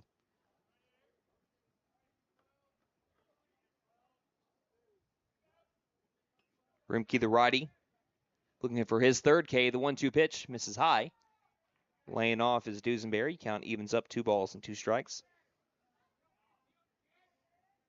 Again, it is April Fool's, so I think I'll get to my next April Fool's story here in a second, as the 2-2 is swung on and missed on the high stuff there, and that'll be out number 1. Gets Dusenberry swinging to bring up Jordan Clark, who flew out to center field, deep center field last time. Miller's been a vacuum over in center, has been able to haul in everything that's been hit his way. We have Greg Maddox and Chris Bryant that we're going to be talking about with our next April Fool's story. Definite age gap there. First pitch, big cut from Clark, coming up empty, strike 1. What started as a simple batting practice session turned into the latest exhibition of Greg Maddox's wizardry long after his 23-year MLB career was over. As here's a foul ball from Clark, and he's down on the count quickly, 0-2. Maddox mystified fellow Las Vegas legend Chris Bryant with an assortment of curveballs while posing as the sound man on a video shoot highlighting Bryant's exploits. He was disguised up on the mound. Oh, I love those. 0-2 from Rimke, misses low and outside, ball 1. The 4-time Cy Young winner had Bryant wondering just whose face was behind the disguise, and when it was revealed to be Maddox, Bryant was somehow both incredulous and not surprised. Here's the 1-2 from Rimke, looking for the strikeout. Gets it, but he gets away from the catcher. Van Tassel, he has to fire to first. Does so over to Conyers for out number 2. So back-to-back strikeouts as Rimke is looking to do what Parker just did back in the top of the half of the inning. Trying to strike out the side. He's got 2 of them right now. And Jackson McKinney, who's 2 for 2 so far today, will come up to the plate with a single and a double to his name. Well, you know what's next then? Well, from your lips to God's ears. Or maybe just McKinney's, as this first pitch is cut on and missed for strike 1. But Rimke looking to bounce back from that third inning. So far doing very well at it. The 0-1 from the righty. Curveball had McKinney fooled. And now he's 1 pitch away from striking out the side himself. Well, we have 6 batters and 6 strikeouts here in the 4th inning. Rimke winds and deals the pitch. Yes, we will. Rimke strikes out McKinney, and he is charging off the mound, pumped up. And we head to the top of the 5th inning. McAlester is leading 5-1. And coming up to the plate will be the top of the order. Van Tassel, Brandon, Miller, all coming up here on KNED. For more than 50 years, First Realty has helped the residents of McAlester and the surrounding area with their real estate needs. Whether residential or commercial, First Realty will guide you through the process of buying or selling your home or business. You can view our property inventory online at first-realty.net. We update our listings daily. And don't forget, if you're into pickleball, the Pickle Palace is open. If you have questions, give us a call at 918-423-3122. Ready for a home run in comfort? Freeze and Flare Heat and Air LLC is always ready to step up to the plate. Whether it's beating the summer heat or staying warm through the winter chill, they're your go-to team for fast, reliable HVAC service. From quick repairs to expert installations, they ensure your home stays comfortable year-round. Don't despair or let your comfort sit on the bench. Call Freeze and Flare Heat and Air and keep your home out of the trench. We're licensed, bonded, and insured. Mechanical license number 0014445. And with our convenient online booking, it's never been easier to get the comfort you deserve. You know how long I've been waiting for this? Tanny Hill Furniture and Mattress is now having their Mega Tax Refund Sale. All in-stock furniture and mattresses drastically reduced. We're talking huge savings here. Get the new furniture that you have been waiting for. No credit needed or tax refund mega sale. Free local delivery. Tanny Hill Furniture and Mattress. 5 South 5th Street, McAlester. Go Buffs. Celebrating 10 years of excellence. JP All-American Outdoor Contracting and Construction is your trusted partner for expert tree removal, high-end fences, decks, and custom construction. Serving Oklahoma with quality, safety, and reliability. We're here to transform your property. From emergency tree services to dream builds, we do it all. Call today for a free consultation and experience the difference. 910-568-8770. We have had 6 consecutive strikeouts going back to the 3rd inning combined between our 2 pitchers. Now Brody Parker and Davis Rimke. Rimke and Parker both struck out the side in the 4th inning. 6 batters, 6 strikeouts. First pitch at the top of the order in Van Tassel, and Parker picks up where he left off. Hits the bottom of the zone for strike 1. McKay Van Tassel is over 2. He has struck out swinging and reached on an E3. First time facing Parker, though. Here's the 0-1 pitch. This one's a line drive left side. Diving attempt from Parker Dusenberry, but that gets us to the outfield. And it's the first base hit of the day for the Hornets. Buffaloes despite giving up a run back in the 3rd inning, had a no-hitter, combined no-hitter going to the top of the 5th. Van Tassel breaks that with a nice line drive that went past Parker Dusenberry on the diving attempt. Brings up Landon Branham, who's 0-for-1. He's flown out to center field and walked. And Lucas Van Tassel comes in to run for McKay Van Tassel. Nobody out, runner at first. Buffaloes leading by 4. Parker kicks and deals. First pitch curveball gets away from McKinney. Runner takes off for second. The throw down to second is not in time, and sliding nearly past the bag was Van Tassel. He's able to keep his left hand on it. Count 1-0 to Branham.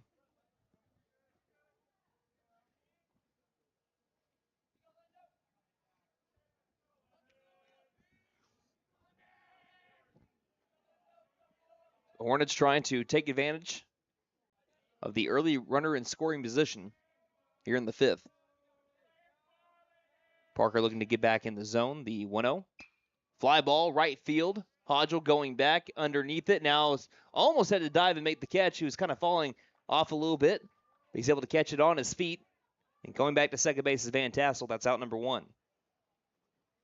I want to mention one more crazy stat just because this is the first time that Parker's pitched since last Thursday, and there was a lot of interesting stuff about his performance. Right. He didn't get down into a 3-ball count until the 7th inning.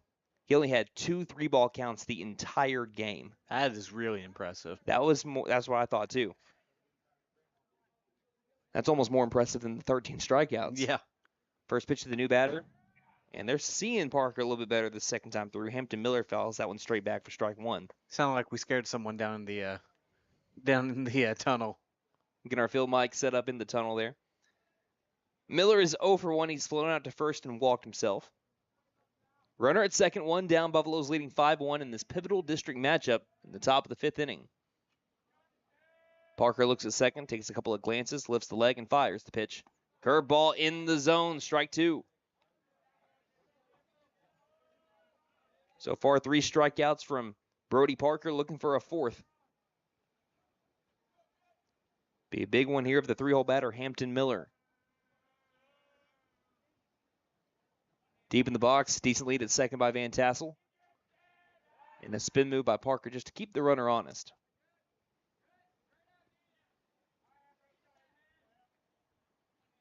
Both teams have struck out 5 times apiece. I think these two teams are so kind of evenly matched, you know. Mm-hmm. They're very evenly matched. The 0-2 pitch. Swing and a miss for strike 3. It's a drop third strike as McKinney fires it over to Levis in time for out number 2. Runner Van Tassel stays put at second base. Another strikeout from Brody Parker, this time of Hampton Miller. And it brings up Aaron Bendur, who is 0-for-1 with a strikeout and an RBI walk. He is a runner at second base with 2 down.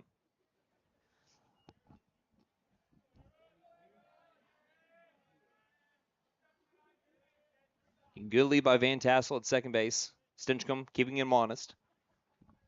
5-1 McAlester leads. First pitch, Parker tried to clip the letters and missed, apparently. And we have a pretty good view from letters to knees, and that one looked like it crossed the letters. And I'm pretty sure that crossed the plate, too. I'll get a replay here, but at the same time, I'm about to get the 1-0 pitch from Parker. He comes set and deals. And that one hits him right between the 2s. The 2 and the 9, actually, of Aaron Bendur. And that's a hit by pitch to it and put runners at first and second with 2 down. Brings up Shermichael Terrier. Tying run is represented by the guy on deck in Caden Davis.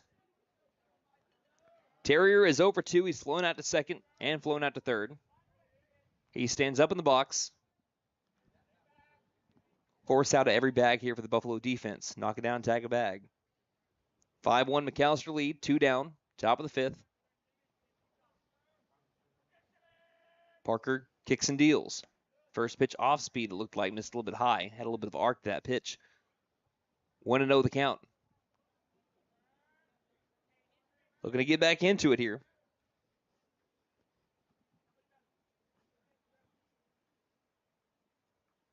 Still a big lead at second by Van Tassel. The 1-0 pitch. Misses high again. So Parker just trying to calm himself down here. He's missed high a couple of times. Based on his body language, he's like, I just don't know how I'm missing here.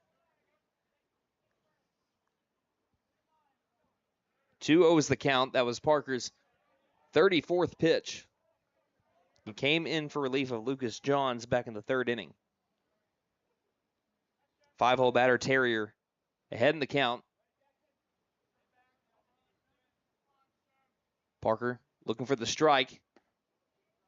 Won't get it there. Missed inside. Count now at 3-0. I mean, we don't have the best angle right now because, again, the second base umpire has moved into that, moved into the spot directly in front of the camera. It's kind of borderline, but that one, they're going to say crossed the white line there. So a 3-0 count. And the pitch from Parker. And back into the zone. 3 balls, 1 strike now to Terrier. Still a hitter's count, though, for the 5-hole batter who had a huge double back in the 7th inning. Ended up leading to the 2 runs scored. And ultimately ended up being the difference. 3-1 to Terrier from Parker. Chopper, left side, deep to Durant. Durant fields. Flips to second base, and plenty of time to Stinchcomb for out number 3. Gets the fielder's choice. And that will send us now to the home half of the 5th. Parker works himself out of the jam. 5-1, McAlester leads as we head to the home half of the inning. You're listening to McAlester Baseball on KNED. Hey guys, it's Sam from Sam Wampler's Freedom Ford in McAlester and Eufaula. With 2 locations to choose from, we have close to 200 vehicles on the ground and coming in. And with vehicles starting at $29.95, we have something for everyone. And if you need parts or service, we are loading up at both locations to serve you better. Plus, with our mobile service van and our pickup and delivery, we can help you with sales and service no matter where you are. So come see us at Sam Wampler's Freedom Ford in McAlester and Eufaula and let us make it happen for you. Since 1952, W.E. Alford Propane has been your source for propane and petroleum products, both residential and commercial. W.E. Alford Propane serves eastern and southeastern Oklahoma with locations in the Eufaula area, McAlester, Shakota, Wilburton, Hartshorn, and Muskogee, just to name a few. If you need propane or petroleum products, there's only one number to call, 918-423-3121. Call today. W.E. Alford Propane, serving the area for 70 years.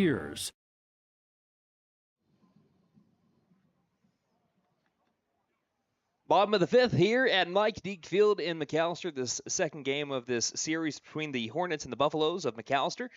McAlester is leading 5-1, and they'll have the heart of the order coming up. It's the 2-3-4 batters. Spencer Stinchcomb, Denver Durant, and Gunnar Hodgel. 2, 3, and 4. Stinchcomb has a hit. He's 1 for 2. Denver Durant is 1 for 1 with an RBI sac fly, and Gunnar Hodgel is 0 for 1 with a walk and reaching on an E3. Stinchcomb's single was a bloop single. First pitch to him, chases the curveball for strike 1. Remke is in a groove now. He struck out the side back in the 4th inning, charged off the mound with plenty of confidence. He was ready to get back to work. 0-1 pitch, froze Stinchcomb for strike 2. And right now, McAlester, if you're a hitter, I know it's easier said than done. Someone's got to break Remke of this rhythm or he's going to cruise the rest of the way. 0-2 pitch. And it's another strikeout. 4 in a row for Davis Remke, and he diced up Stinchcomb on 3 pitches. You do not see that very often. McAlester only had 2 strikeouts going to the end of their second time through the order, and since then he has struck out 4 in a row. Brings up Denver Durant. And Remke dealing here in the 5th inning. Durant, he steps out of the box for a moment just to try to cut off the rhythm of Remke. First pitch fouls off of the umpire for strike 1. Starting him off with the curveball. And right now, he's got McAlester batters guessing. He is mixing in the curveball with the fastball. He is looking better than he has looked all game long. And just attacking these McAlester batters. Remke, the 0-1 pitch. Misses inside. Count even at 1 ball and 1 strike. A shout out to anyone that's listening in the tunnel. I can kind of hear the. Yeah. It's weird when you can hear your own voice sometimes. Yeah, I don't like hearing my own voice. Here's the 1-1 from Rimke. Again, froze Durant outside corner, called strike 2, looking for his 5th K in a row. Coach Homer trying to encourage his batters to lock in against Rimke. A red-hot Rimke. 1-2 pitch. Line drive, center field. Miller hardly has to move, though. Gets underneath it and makes the catch for out number 2. That breaks a 4 consecutive strikeout span from Davis Rimke. Honestly, I'll take that as a positive. Brings up Gunnar Hodgel, who is 0 for 1. He has walked and reached on an E3. To the plate for the Buffs, number 11. So Hodgel came into this game having hits in 5 out of his last 6, batting .533 in his last 6 games. He lines this one over to left center field. Miller giving chase, had a good beat on it, reaches up and makes the catch with the left hand for out number 3. So another quick inning for Davis Rimke as McAlester leads 5-1 as we head to the top of the 6th inning. 5-1 our score, Buffaloes lead. You're listening to McAlester Baseball on KNED. Wow, Nissan has so many models to choose from. This Pathfinder looks just right. Wait a second, Maddie, isn't that a family car? Absolutely. What? I'm gonna be an aunt? Come to Fenton Nissan and get a 2025 Pathfinder, and we'll throw in a Fenton family deal this season. This deal applies even if you're an aunt, uncle, or just you. And don't forget to tell them Maddie sent ya. Fenton Nissan is your best deal dealer. Shop us online now at fentonnissan.com.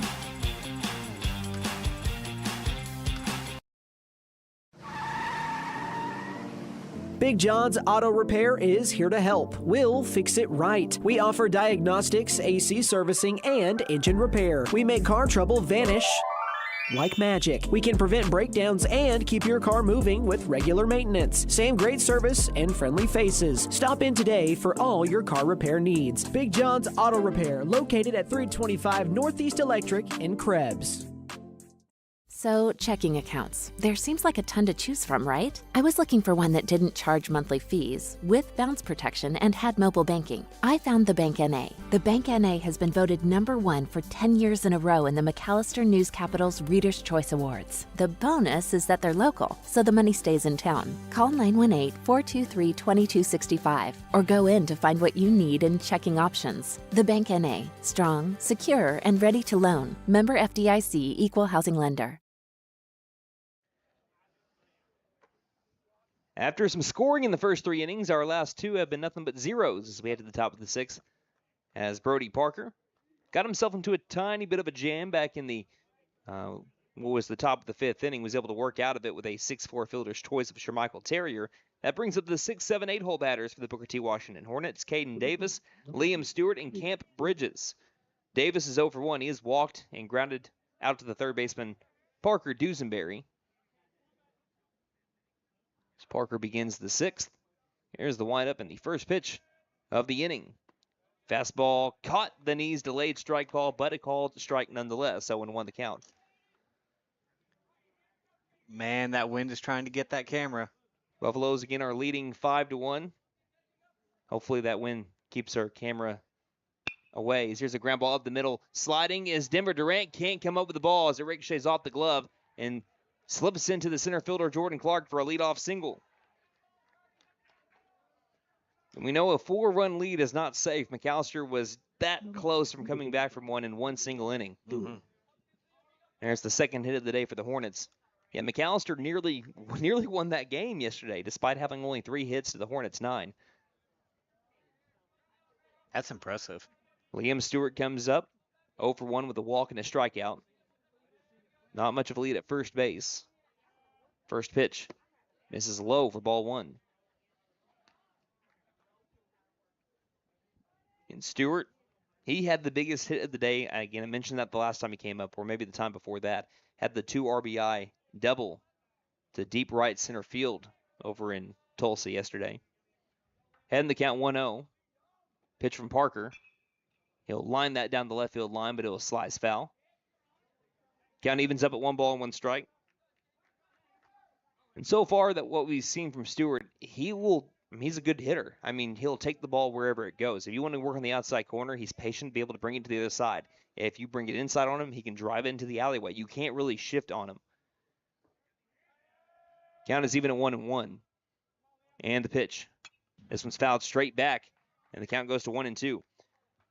I mean, the Hornets, they have the benefit of, and again, I've only got to see them now for a game and a half, but based on what I've seen, they have the benefit of having no real weakness in terms of who can hit the ball at any given time, 1 through 9. Right, it's a very strong lineup.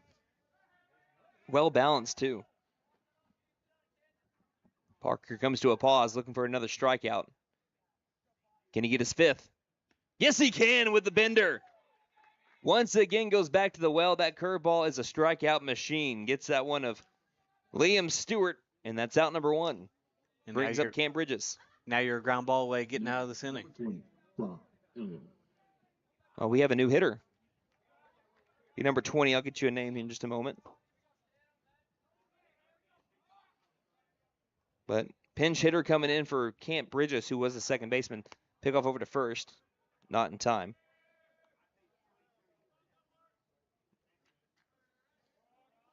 That is Brock Eller now hitting for the Hornets.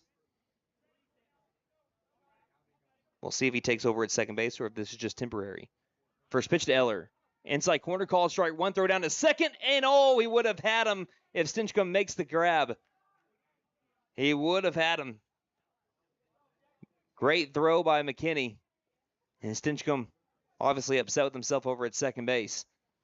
Just lost on the transfer. The throw was just a little bit to the left of the bag, but again, if he was trying to apply the tag quickly. When you try doing that, it's like a wide receiver catching the ball or trying to catch the ball before he runs. Sometimes you think about the run first rather than the catch, and you just drop it. Mm-hmm.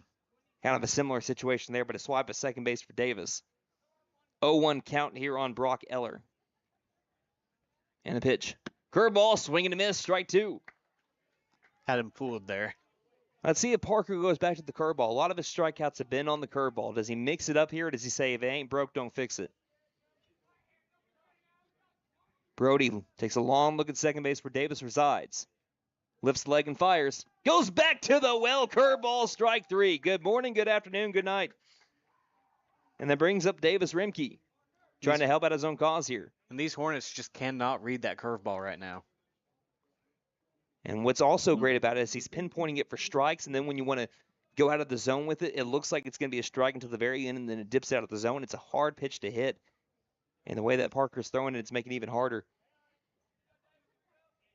Rimke is over 2. He's flown out to right and struck out swinging, trying to help out his own cause here with a runner in scoring position. In the top of the 6th, 2 down. First pitch, line drive, shallow left field coming in. Judkins makes the catch for out number 3. And the Buffaloes will leave that runner stranded as we head now to the home half of the 6th. A final chance here for McAlester to try to get some insurance runs before we'll head to the top of the 7th, and Booker T will be down to their final 3 outs. You're listening to McAlester Baseball on KNED. For more than 50 years, First Realty has helped the residents of McAlester and the surrounding area with their real estate needs. Whether residential or commercial, First Realty will guide you through the process of buying or selling your home or business. You can view our property inventory online at first-realty.net. We update our listings daily. And don't forget, if you're into pickleball, the Pickle Palace is open. If you have questions, give us a call at 918-423-3122. Ready for a home run in comfort? Freeze and Flare Heat and Air LLC is always ready to step up to the plate. Whether it's beating the summer heat or staying warm through the winter chill, they're your go-to team for fast, reliable HVAC service. From quick repairs to expert installations, they ensure your home stays comfortable year-round. Don't despair or let your comfort sit on the bench. Call Freeze and Flare Heat and Air and keep your home out of the trench. We're licensed, bonded, and insured. Mechanical license number 0014445. And with our convenient online booking, it's never been easier to get the comfort you deserve. Welcome back to McAlester, Oklahoma. The Buffaloes lead the Hornets 5-1. As we head to the home half of the 6th inning, it'll be Cole Labus, Jackson Morgan, Blake Judkins. So the 5, 6, 7 old batters up. It's worth a note that we do have someone warming up in the McAlester bullpen, and it's worth noting as here's the first pitch to Labus. That will miss the bottom of the zone for ball 1. Rimke in for a 6th inning of work. It's worth noting because it's Denver Durant. He has not pitched so far this year. This would be his first outing if he does go into the game. Here's the 1-0 from Rimke. Misses low and outside, ball 2. Of course, he's been dealing with some shoulder issues, just some sore arm issues is really what it's been at the beginning of the year. Right. So here's the 2-0 pitch. And fills the zone for strike one. It's why we saw him move over to second base in the first game of the year against Bixby, but that's been strengthening on up as we've made its way throughout the season. We've seen how hard he can throw from the shortstop position. So here's the 2-1, swung on and missed for strike two from Labus. And now you're wondering, well, how hard can he throw from the mound? But that's even if we have him come into the game. Again, Parker might finish this one up. Here's the 2-2 from Rimke. Curveball, swing and a miss for strike three. Davis Rimke continues to deal. He has gotten better and better as the game has gone along. He has now struck out 5 out of his last 7 batters. Yeah, ever since that third inning, he has been lights out against this McAlester offense. 5-1 is our score. 1 down to Jackson Morgan. First pitch misses for ball 1. And that is why it's so important, especially in district play. If you have a pitcher that's struggling early on, you got to jump on him early on when you have runners in scoring position. McAlester was able to do that today. His fastball misses high for ball 2. Because sometimes, and a lot of times, these pitchers that you see on the Monday and Tuesdays, they're your best guys. Mm-hmm. And they know how to get better as the game goes along. Rimke is doing that. 2-0. Misses outside for ball 3. Because if you don't take advantage of runners in scoring position early, you may not ever get that chance again. Right. Especially when you see low-scoring games. And this is a relatively low-scoring game, 5-1. 3-0 pitch. And back into the zone goes Rimke. Catch in the corner. 3 balls, 1 strike. Now to Morgan, who is 1 for 2 with an RBI single. The pitch from Rimke. And this one's off the top of the bat, and it rolls foul. Count now full at 3-2 on Morgan, and he's looking for another strikeout. That's what's wild, is that the strikeouts weren't coming until the very bottom of the second time through the lineup. Right. And now they're all coming at once. Rimke, the payoff. Got another one. Swing and a miss from Jackson Morgan. And he's looking to strike out the side for the second time in this game. Second time in the last 3 innings. Brings up Blake Judkins, who's struck out once to Rimke, and also lined out to deep left center field. Rimke deals. First pitch, swing and a miss for strike 1. I tell you one thing, when you're in the shoes of Rimke right now, there's nothing more satisfying than when you keep on seeing that many swings and misses that he's been able to record. He's on another planet right now. 0-1 pitch. This one misses low for ball 1. You just ride that wave of momentum. That's what he's been doing the last 3 innings.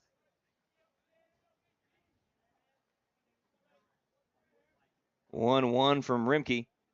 Misses well outside for ball 2. 2 balls, 1 strike now to Judkins. Yesterday went 0 for 2. Game before that went 3 for 3, 2-1 pitch. Just barely clipped the outside corner. Looked like a borderline strike 2 call. I'm sure Judkins didn't like.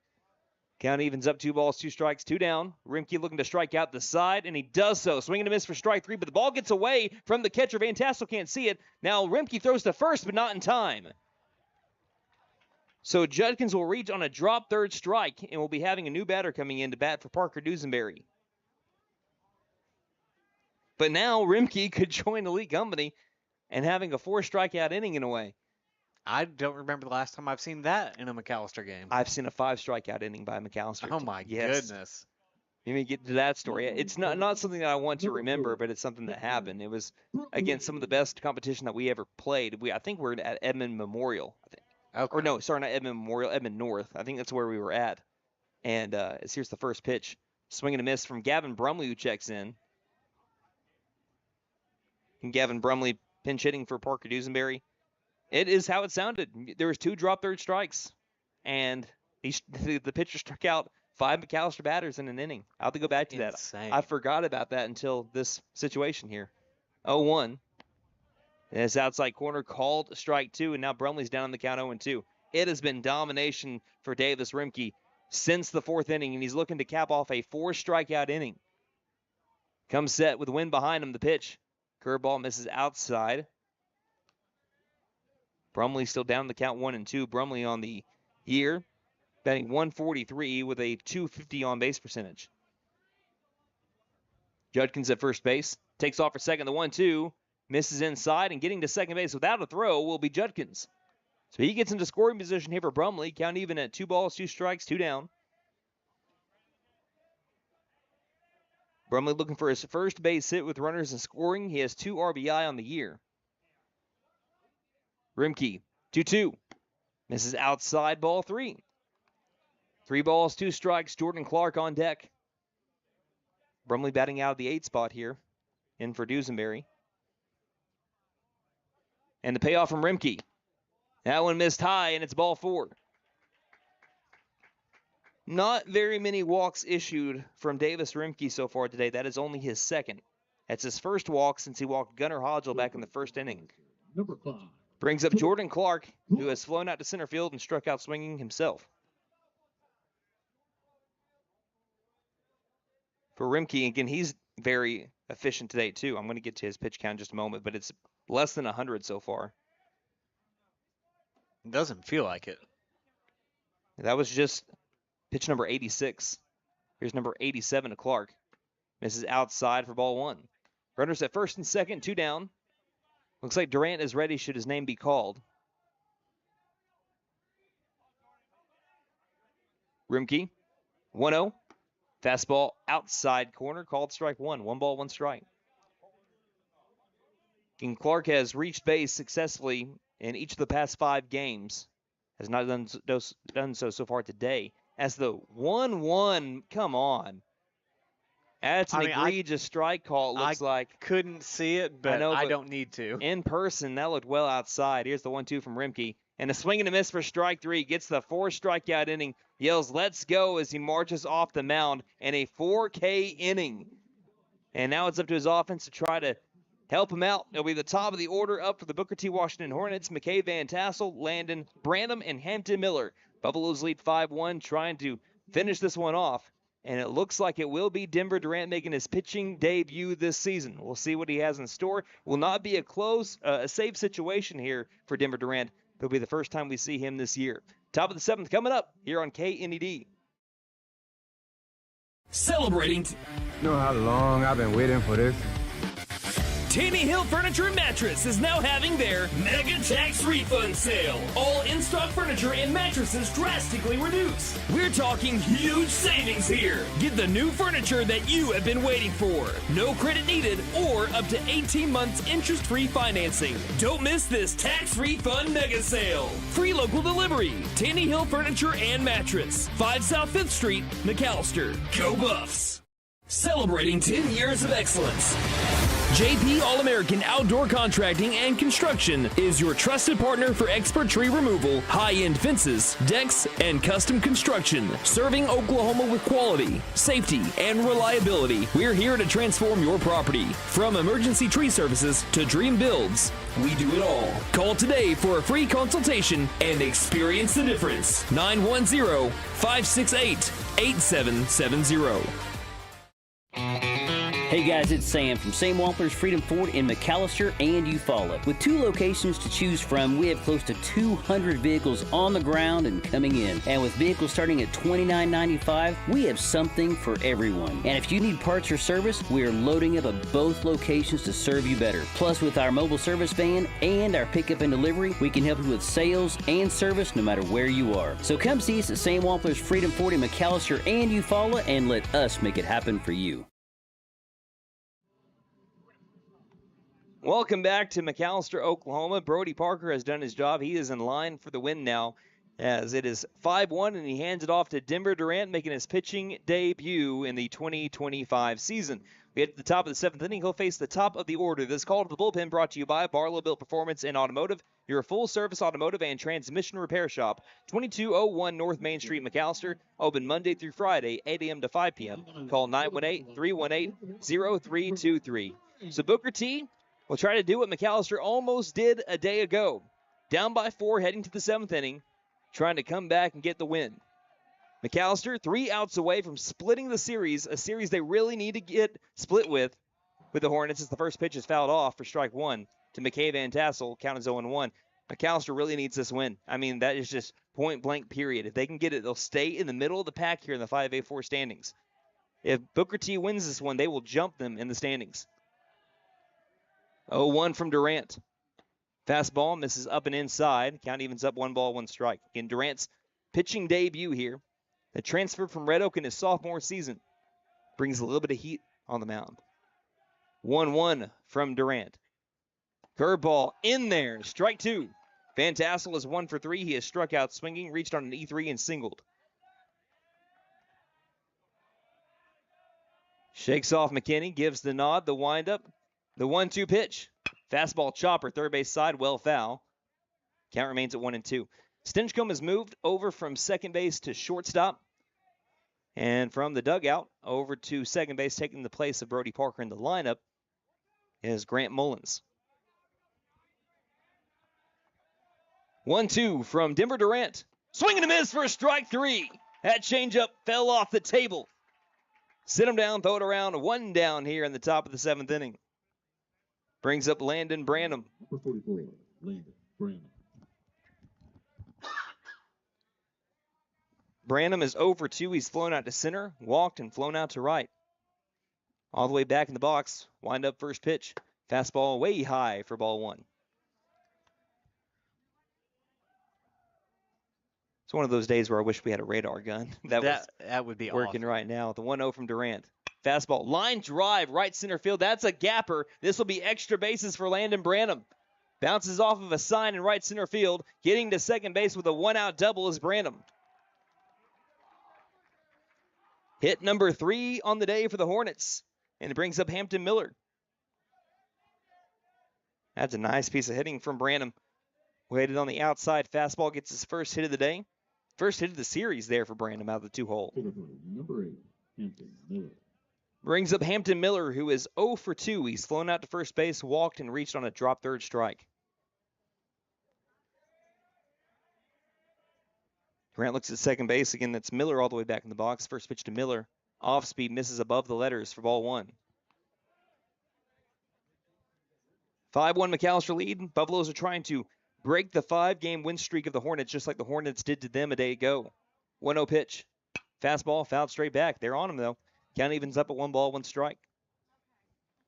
And you don't want this runner at second to just kind of get in your head. Just focus on the batter ahead of you and try and get the second out here.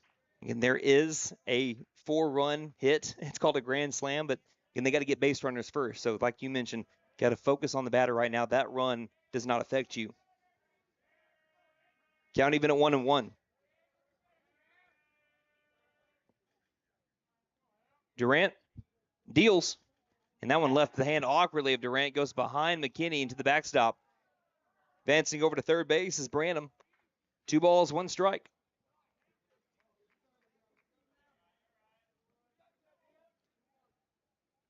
Looking ahead in the Hornets lineup. Again, Miller so far today is 0 for 2. Bender is 0 for 1. He's also walked and been hit by a pitch. Terrier is 0 for 3.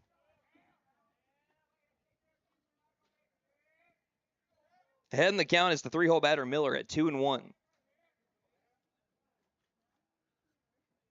Durant the deep breath in the pitch. 2-1, pounds the outside corner. Called strike 2. 2 balls, 2 strikes. McAlester will have Tahlequah next week. Pryor the week after that. 2-2 pitch. Fastball misses high, ball 3. I misspoke. It should be Tahlequah, then Claremore, then Pryor for the next 3 district series to finish off the district schedule here. Count is full at 3-2. Durant needing a strikeout. Comes set. Looks over at third and fires. Chopper. Short to the third base side. Fielding it. Dusenberry throws it at the ground and it gets past Labus. A run scores. Getting to second is Miller. He'll slide in safely. And it is now 5-2. Any way you can get it, and Hampton Miller.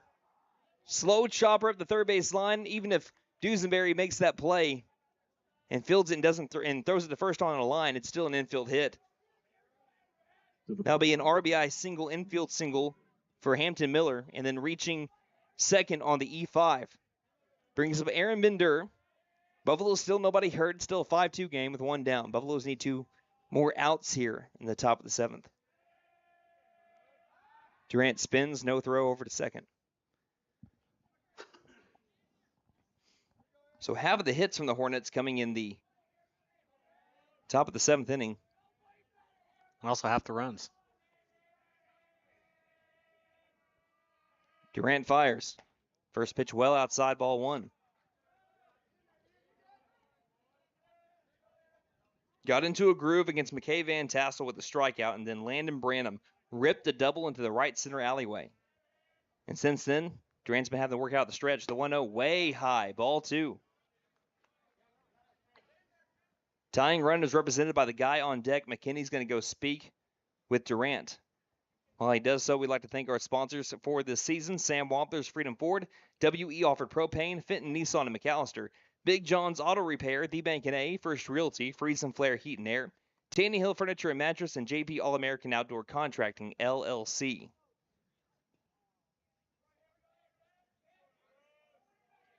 So Durant trying to settle down now. 2-0 pitch. Swing and a miss for strike 1.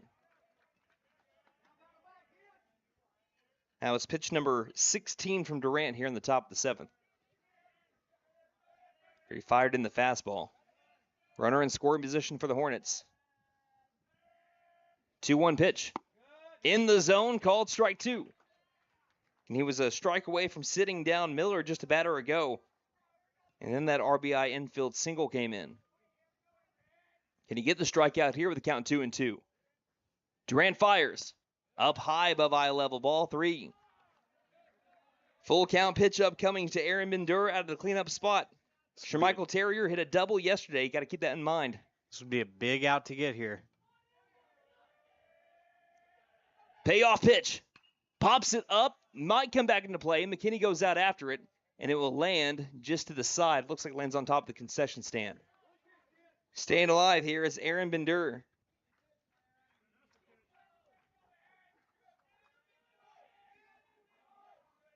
And a 3-run game with 1 down. Again, after what we saw yesterday, you're on pins and needles. Mm-hmm. The series has had no shortcomings on dramatics. I mean, I'd be okay if it ended the same way. 3-2. Just missed the bottom outside part of the zone. And yes, I believe that is the right call. McAlester wanted it, didn't get it though. And it's a walk to Bender. He is 0 for 1 today. He's reached base 3 times via a walk or a hit by pitch.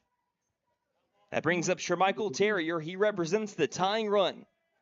If he can give one a ride with the wind that is blowing at about 20 miles an hour, sometimes gusts as high as 38, he could tie this game. First pitch. Crosses the letters, strike 1. And now you're also 1 pitch away from getting out of this game with a big-time win. 5-2 Buffaloes lead. Tying run at the plate. 1 down. 0-1 pitch. Fastball misses well outside. Ball 1. 1 ball, 1 strike. First baseman Cole Avis will play behind the runner. Durant looks at second. 1-1 pitch. Swing and a miss for strike 2. Count goes to 1-2 on Shermichael Terrier. Caden Davis on deck. He is 1 for 2 today. Durant, the 1-2 pitch. Chopper up the middle on a hop. Mullins to second for 1. Over to first, no throw. As the throw was a little bit high there from Mullins. What a snag from Stinchcomb from the shortstop position. But the Buffaloes are 1 out away. Reaching on the fielder's choice for the second consecutive at bat is Shermichael Terrier. That's a 4-6 fielder's choice. Buffaloes are 1 out away. Davis has walked, grounded out to third, and singled. Pickoff over to first. Getting back in quickly. Who just took the place of Bender as Terrier. And Davis has walked, grounded out to third, and singled. 5-2, McAlester leads, 2 down, top of the 7th. First pitch to the righty. Fastball outside corner, called strike 1. Hornets have made Durant work here in the 7th. Approaching 30 pitches here.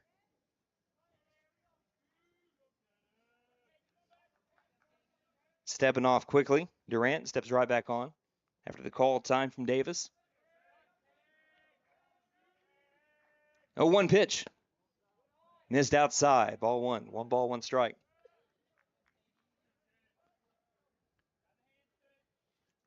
Hornets have tallied up 4 hits. McAlester 6. That wind is not letting up out there. Blowing out to the left field foul pole.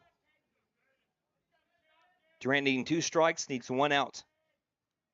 1-1 pitch. Well outside, having to slide over to his right. To snag it was McKinney. That saved a run. Heading the count is Davis at 2-1. You're on, Dan. Let's go. When Durant has been missing, he's been missing into the left-handed batter's box. Gives the nod to McKinney, looks at first base. 2-1 pitch. Pops it up and out of play. And now the Hornets down to their final strike. 2s across the board with 2 runners on and 2 at the bat. 2 balls, 2 strikes, 2 down. Caden Davis and Denver Durant. Buffaloes looking to get back to 500, both on their overall record and in the district record. Looking to stay ahead of Booker T in the 5A4 standings. Durant gets his signs from McKinney. Deals. Curveball, swing and a miss, strike 3. Got him swinging to end the threat. And McAlester wins 5-2. They get that game right back from the Booker T Washington Hornets behind a strong first inning where they scored 3 runs. 2 runs in the third. Davis Rimke emerged as a dynamite pitcher for the Hornets, but McAlester was able to hold on in the 7th inning with a tying run at the plate. So, ladies and gentlemen, Buffalo fans far and wide, grab that brush and paint that win column black and gold. McAlester wins 5-2, and they get back to 8-8 on the season and 3-3 in district play, getting ready for Tahlequah next week. We will take a break, and when we come back, we'll recap it all. You're listening to McAlester Baseball here on KNED.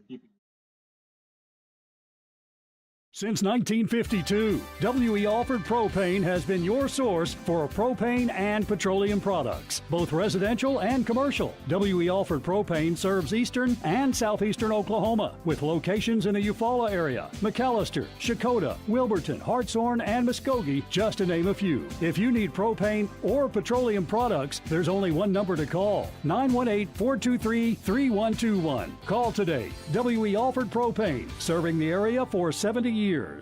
Wow, Nissan has so many models to choose from. This Pathfinder looks just right. Wait a second, Maddie, isn't that a family car? Absolutely. What? I'm gonna be an aunt? Come to Fenton Nissan and get a 2025 Pathfinder, and we'll throw in a Fenton family deal this season. This deal applies even if you're an aunt, uncle, or just you. And don't forget to tell them Maddie sent ya. Fenton Nissan is your best deal dealer. Shop us online now at fentonnissan.com.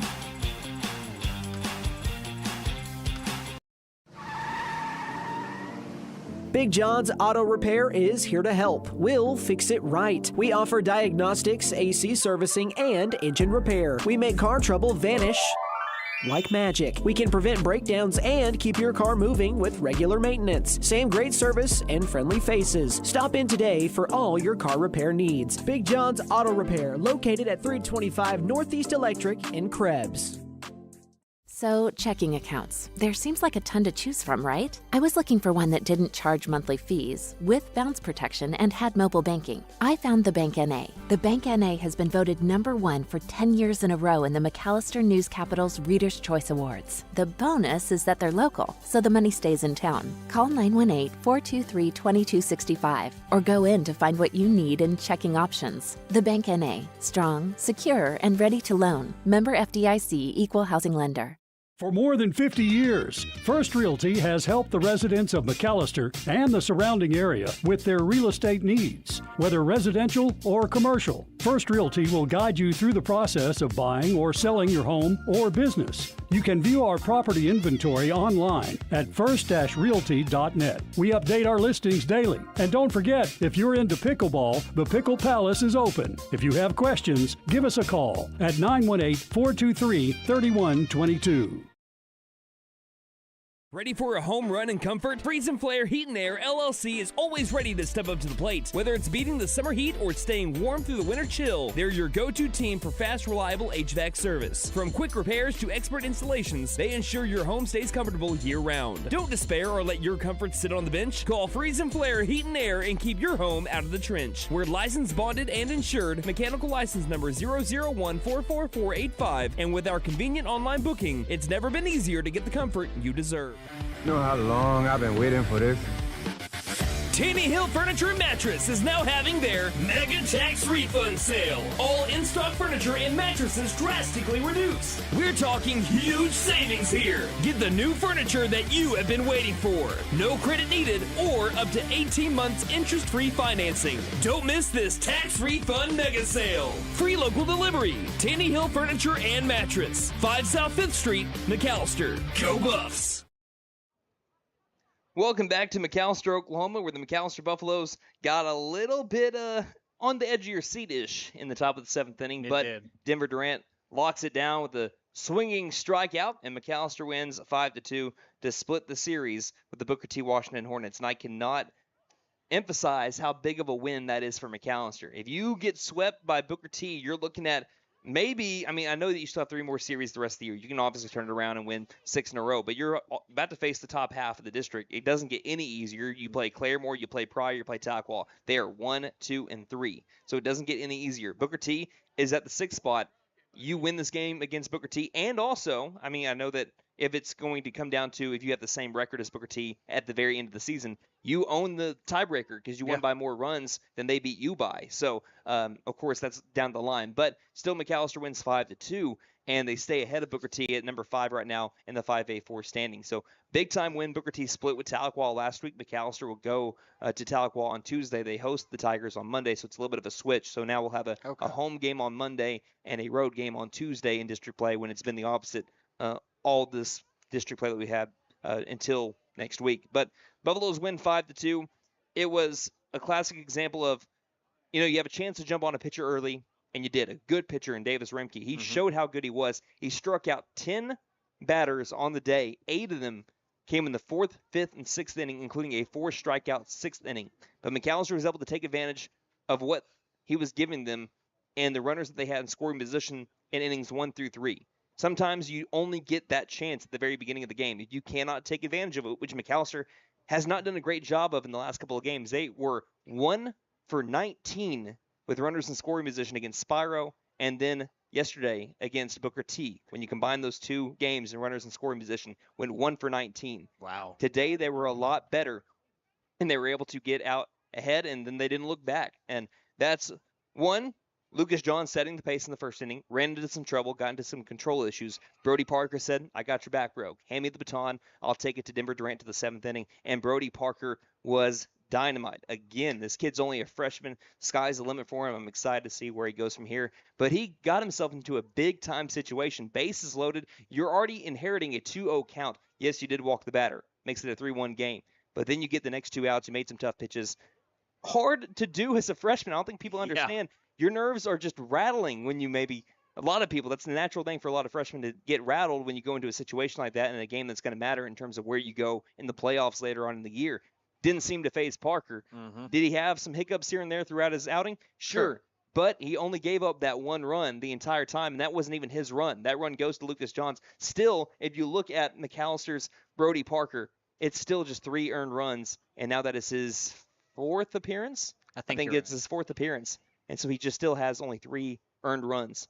He has been phenomenal. Came into that game with a 1.29 ERA, and he picks up another win. He goes now to 3-1 on the season. Denver Durant does not get the save. It wasn't a safe situation. Again, the Buffaloes led by more than 3 runs, but he did lock it down for McAlester, and again worked himself in and out of jams. So it was nice to see, because Johns worked himself in and out of a jam in the 2nd inning too. It was nice to see, although you don't have maybe your best stuff, still be able to work out of the situation that you put yourself in, and that's what all 3 pitchers did today at some capacity. Also, like I said, you're able to walk batters, and you're able to get it done when it mattered. So it's a very good win for McAlester. I know that Booker T had a 2-5 district record going into it, but they've already played some of the best teams in the district and played them close. So it kind of sets the tone for what you're going to be seeing the rest of the way. And like I said, it doesn't get easier. Tahquah, then Claremore, then Pryor. So this is your chance to be able to climb up the district ladder and get towards the 1 and 2 and the 3 spot, like what you want to be at. So anyway, let's do enough talking. That's pretty much my recap. I'll give you your final thoughts after we get done, so I'll leave you with a little bit of time to stew on that. But let's look at our post-game stats, brought to you by Big V Feed Center in McAlester, Hadco Farm and Ranch in Kiowa, and Chakota Wholesale Feed Company in Chakota for your spring feeding program needs. So the Buffaloes, they win 5-2. The Booker T Washington Hornets, they fall to 7-12 on the year. Let's start off with them, led by head coach John Potoknik. McKay Van Tassel went 1 for 4. Landon Branham went 1 for 3 with a walk and a double. Hampton Miller went 1 for 3 with an RBI single. That was in the 7th inning. Aaron Bender went 0 for 1 with 2 walks and also a hit by pitch. He struck out looking. He had the RBI, though, on that bases-loaded RBI walk that happened in the 3rd inning. Shermichael Terrier, he went 0 for 4. Caden Davis 1 for 3 with a single. Liam Stewart 0 for 2 with 2 strikeouts. Cam Bridges 0 for 2 with a strikeout. He was pinch hit for by Brock Eller, who went 0 for 1 with a K. Davis Remke went 0 for 3 with a fly out to right, a strikeout, and a line out to left. Again, Remke went the full 6 innings for the Hornets and did it without throwing 100 pitches. He gave up 6 hits. He struck out 10 McAlester batters, 8 in the final 3 innings. Only walked 2 McAlester batters, 2 Hornets errors after playing a clean game a day ago. He does get the loss despite being dynamite tonight. The McAlester Buffaloes, they improved to 8-8 on the year. 1 through 9 looks like this, led by head coach Justin Mullins. Jackson McKinney improves a hit streak now to 15 games in a row. He went 2 for 3, including a double. Spencer Stinchcomb went 1 for 3. Denver Durant 1 for 2 with an RBI sac fly on a line drive to center field. Gunnar Hodgel went 0 for 2. Cole Labus 1 for 3 with an RBI double in the opening frame. Jackson Morgan 1 for 3 with an RBI single split between a ground out and a strikeout. Blake Judkins went 0 for 3 with 2 Ks. Parker Dusenberry 0 for 2 with 2 Ks. He was pinch hit for by Gavin Brumley, who worked a walk. Jordan Clark went 0 for 3 with 2 Ks. Lucas Johns, he started off the game today. He does not get the win. Brody Parker gets the win today for the McAlester Buffaloes. Denver Durant does not record the save, but he did close it out for McAlester, getting the final 3 outs on the bump in his varsity debut on the mound for McAlester. Again, he's a transfer from Red Oak, pitched a little bit last year, but he made his first appearance today on the mound for McAlester. Buffaloes had 6 hits. Between Johns, Parker, and Durant, they struck out 10 Hornet batters. They walked or hit 7 batters. So it's kind of on a much lesser scale what you saw yesterday. The team that gave up the more free passes by a pretty wide margin still won the game. It's pretty impressive. It doesn't happen very often, but it did today too. Again, 7 walks / hit by pitches and 3 McAlester errors today.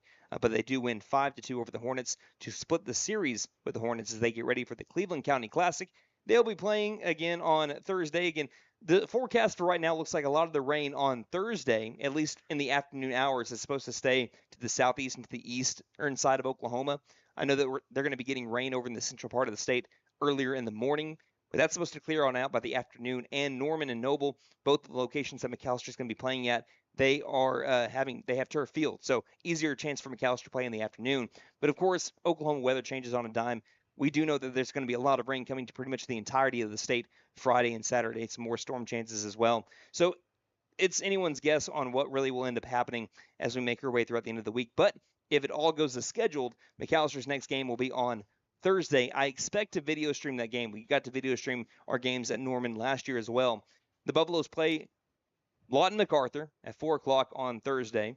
And then it's a part of a doubleheader. They'll play Norman, then the host site at 6:30 right after that. Man, that's a tough day. Yeah, and if they do play on Friday, it's 1:30 against Southmore. So it's a bunch of high talent here. But we'll see if again what games get played, and if the rain decides to stay away for us to even get to play a little bit here this weekend. But anyway, 5-2 win for McAlester today. Final thoughts on this one before we wrap it up, Nate? Well, McAlester was able to overcome what ended up being a dominant pitching performance from Booker T's pitcher in the latter half of the game. But like I said, McAlester got it done when they needed to, and I'm excited to see what they're going to do up in the OKC Metro. First pitch time today was 5:32. Final pitch time today, 7:26. Total game time of 1 hour and 54 minutes. Another pretty short game, less than 2 hours between these two teams for both of the games that were played. Yesterday was just 1 hour and 42 minutes. Can you thank our sponsors one final time, and we'll wrap it up?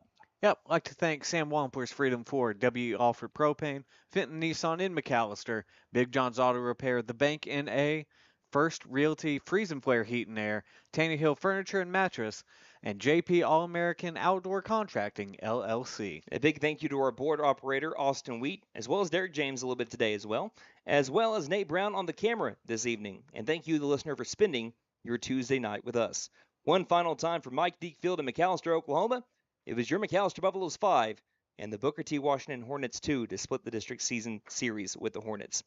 Until Thursday when McAlester travels to Norman for the start of the Cleveland County Classic.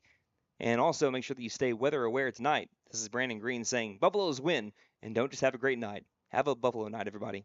Night, Harper.